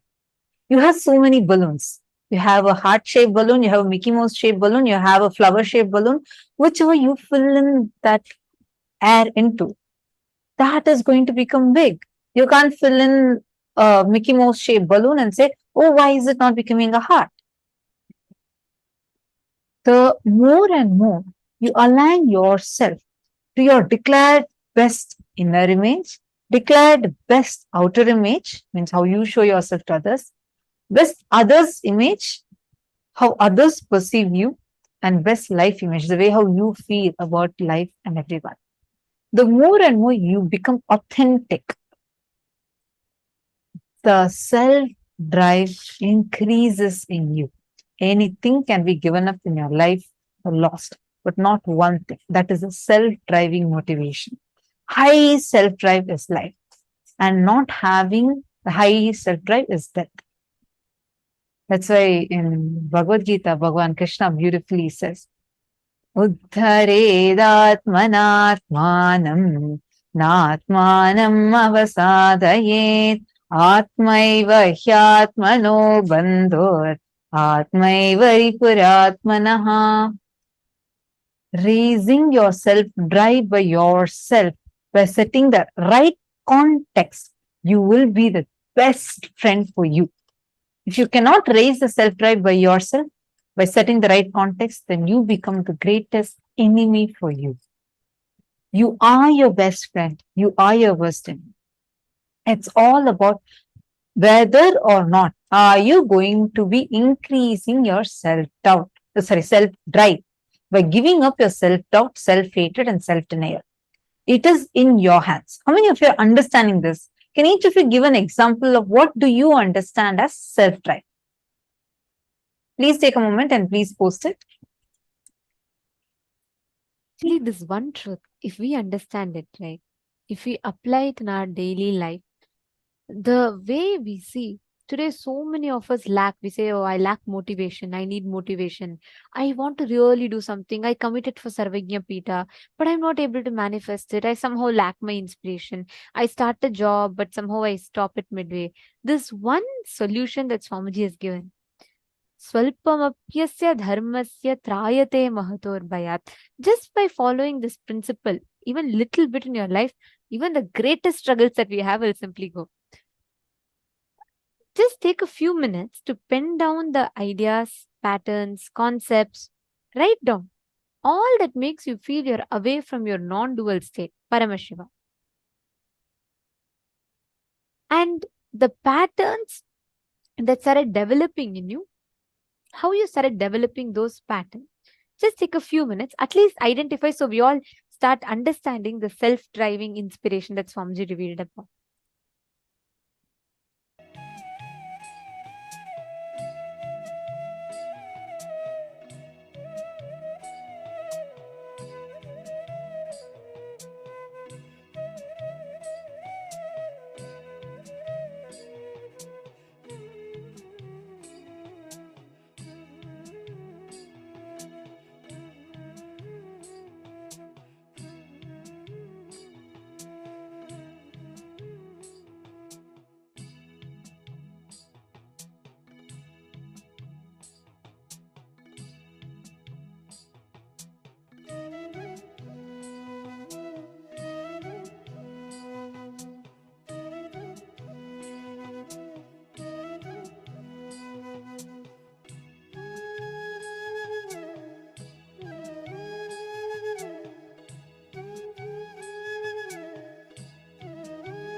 finish the process.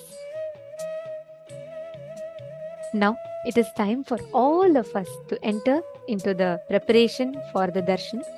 Today, all of us are going to be receiving the darshan of Ganga Dharamurti and Ganga Visarjana Murti forms of Paramashiva. And we'd like to request all the participants to please keep the dice ready for today's initiation. Today, as all of us are going to be receiving the initiation into super determinism.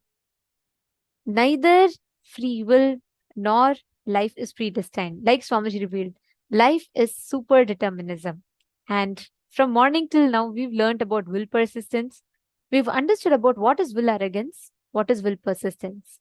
And Swamiji revealed to us the whole happening of Devi Ganga to planet Earth. Ganga, the embodiment of will persistence. This form of Paramashiva as Ganga Dharamurti and Ganga Visarjanamurti. Ganga Dharamurti is a form of Paramashiva from Kailasa, where he receives Devi Ganga on his head, inside his Jata Juta. And Ganga Visarjanamurti is a form of Paramashiva through which he releases Devi Ganga to planet Earth. To this day, Ganga is flowing from Paramashiva's own Jatas to the whole planet Earth. And like Swamiji revealed, Ganga is the largest worships offered deity every day. Each day, starting from the source, from Gomukh, from Ganga to Bay of Bengal, till she reaches the ocean, the whole journey, she is worshipped in so many places. That is why Ganga is the largest worshipped deity every day. The deity that is offered worship every single day, largest number is Devi Ganga. And today, all of us are going to be having the darshan of this form of Paramashiva, through which he gives Ganga to the whole world as Ganga Dharamurti and Ganga Visarjana Murti. Now, let us all get ready to receive this very darshan. We will now be chanting the Dhyana Shloka.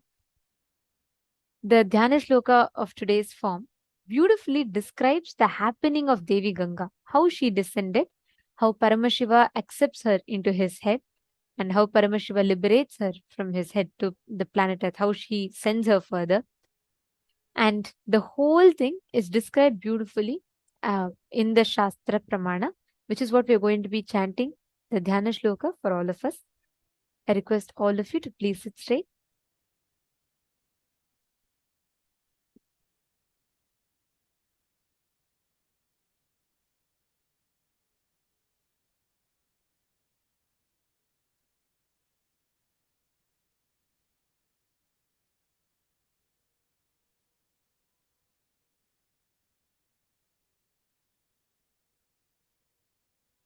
तो हैमवती ज्येष्ठा सर्वलोकनमस्कृता तदा साति महद्रूपं कृत्वा वेगं च दुस्सहम् आकाशत्पदद्राम शिवे शिवशिरस्युतः अचिन्त्य च सा देवी गंगा परमदुर्धरा विश्व्याम्यहं हि पातालम् स्तोत्रसागृह्य शङ्करम् तस्यावलेपनं ज्ञात्वा रुद्धस्तु भगवान् हरः.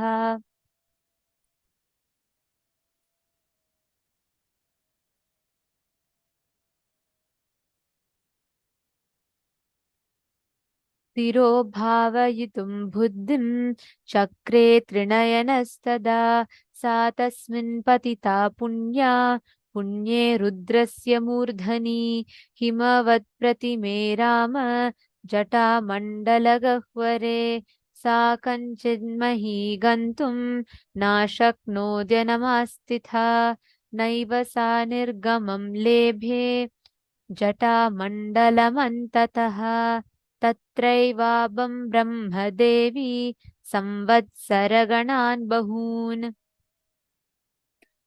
तां पश्यन् पुनः तत्रस्य तपः परममास्थितः स तेन तोषितश्चासीद् अद्यन्तं रघुनन्दन विससर्ज ततो गङ्गा हरो बिन्दुः सरः प्रति तस्यां विदृशिज्यमानायां सप्तस्त्रोत्रंसि जञ्जिरे ह्लादिनी पावनी चैव नलिनी च तथैव च तिस्रः प्राचीं दिशं जग्मुर्गङ्गा शिवजला शुभाः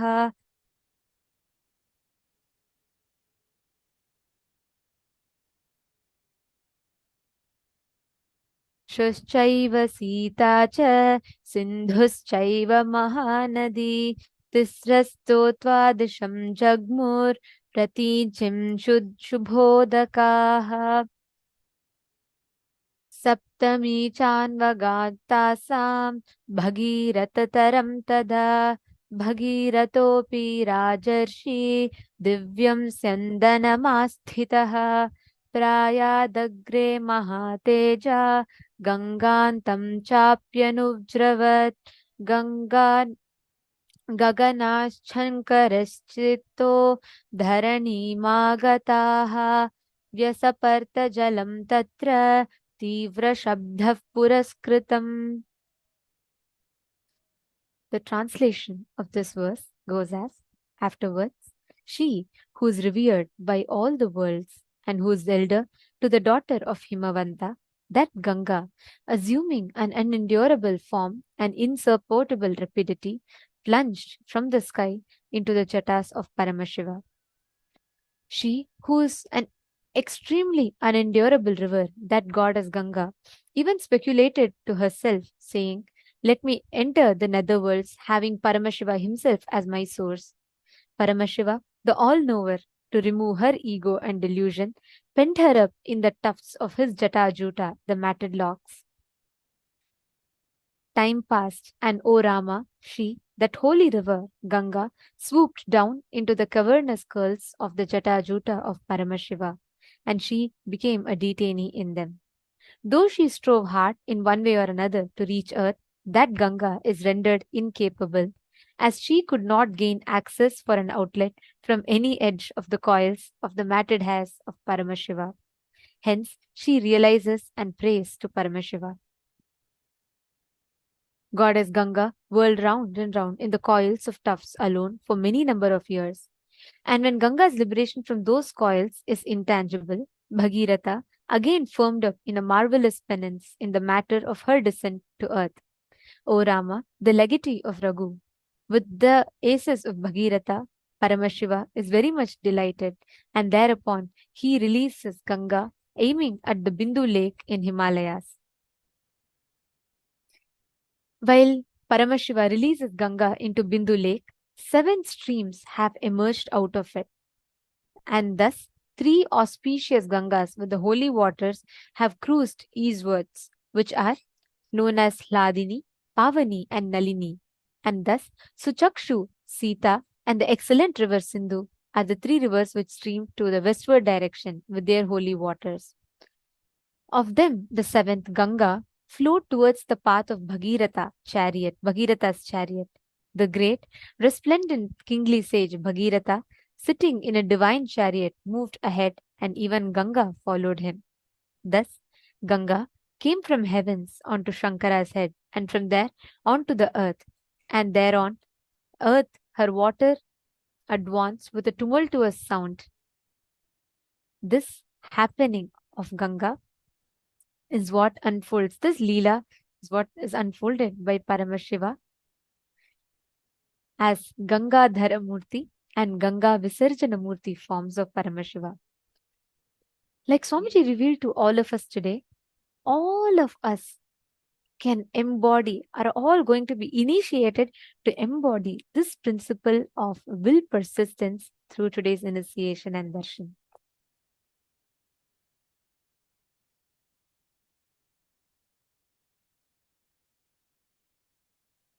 Today, all of us learned about what will persistence is, how to have the will persistence to achieve anything, whether it is power manifestation or some success that you are looking for in your life.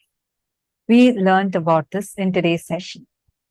And that will persistence we are going to be receiving as a boon directly from Ganga Dharamurti and Ganga Visarjana Murti forms of Paramashiva. And we're also going to be blessed the auspiciousness of Devi Ganga, Ganga Mata. And Swamiji will also be giving us all a boon where with our will, we'll have the ability and power to manifest rain. And not just rain, but even to manifest the most sacred water, Ganga water, just using our will. So today's initiation is an extremely powerful one, especially all the participants who had attended the program from morning till now sincerely and participating, doing the workshops, doing the internalizing exercises, doing the power manifestations and listening intensely to the amazing, profound revelations by Swamiji, you would see how all that you learned today would just manifest as your experience in amazing way. Power manifestations start in you. And today, During the initiation, anywhere in life, you want to have breakthrough. You want to experience the will persistence. Actually, this is very, very closely related. This is the exact truth that Swamiji very recently spoke to all of us, revealed to all of us about how success is a habit. And that habit is formed by will persistence, not by will arrogance, not by beating up our will. And today, Swamiji so beautifully, step by step, took us through multiple satsangs and revelations. And now, finally, the time has come for all of us to receive the initiation. We are going to be also receiving the initiation with the dice, where Swamiji will be initiating us to consciously 3D print our reality, means through super determinism, and how the probabilities and the possibilities out of your super determinism, you will be able to print the reality as you want. we all learned about super determinism, right? Today, Swamiji is going to be awakening that, empowering your consciousness, giving you the subjective reality experience of yourself as Paramashiva, from which you can transform the subjective experience you have about life. Using that, you can impact your reality, which is super determinism, and manifest your life the way you want to manifest. Change anything. No more the probability or probabilities would decide for you. You are not going to be saying this or that, but you will create your possibility through the powers by manifesting exactly, precisely whatever you want. It's already time. Now let us all get ready to receive the darshan of Bhagavan, Ganga Dharamurti and Ganga Visarjana Murti forms of Paramashiva. We request all of you to please sit with your head, neck and spine in a straight line. Close your eyes. Breathe in and breathe out deeply and slowly. Start chanting the Mahavakya. Om Nithyananda Paramashivoham. Intensely chant the Mahavakya.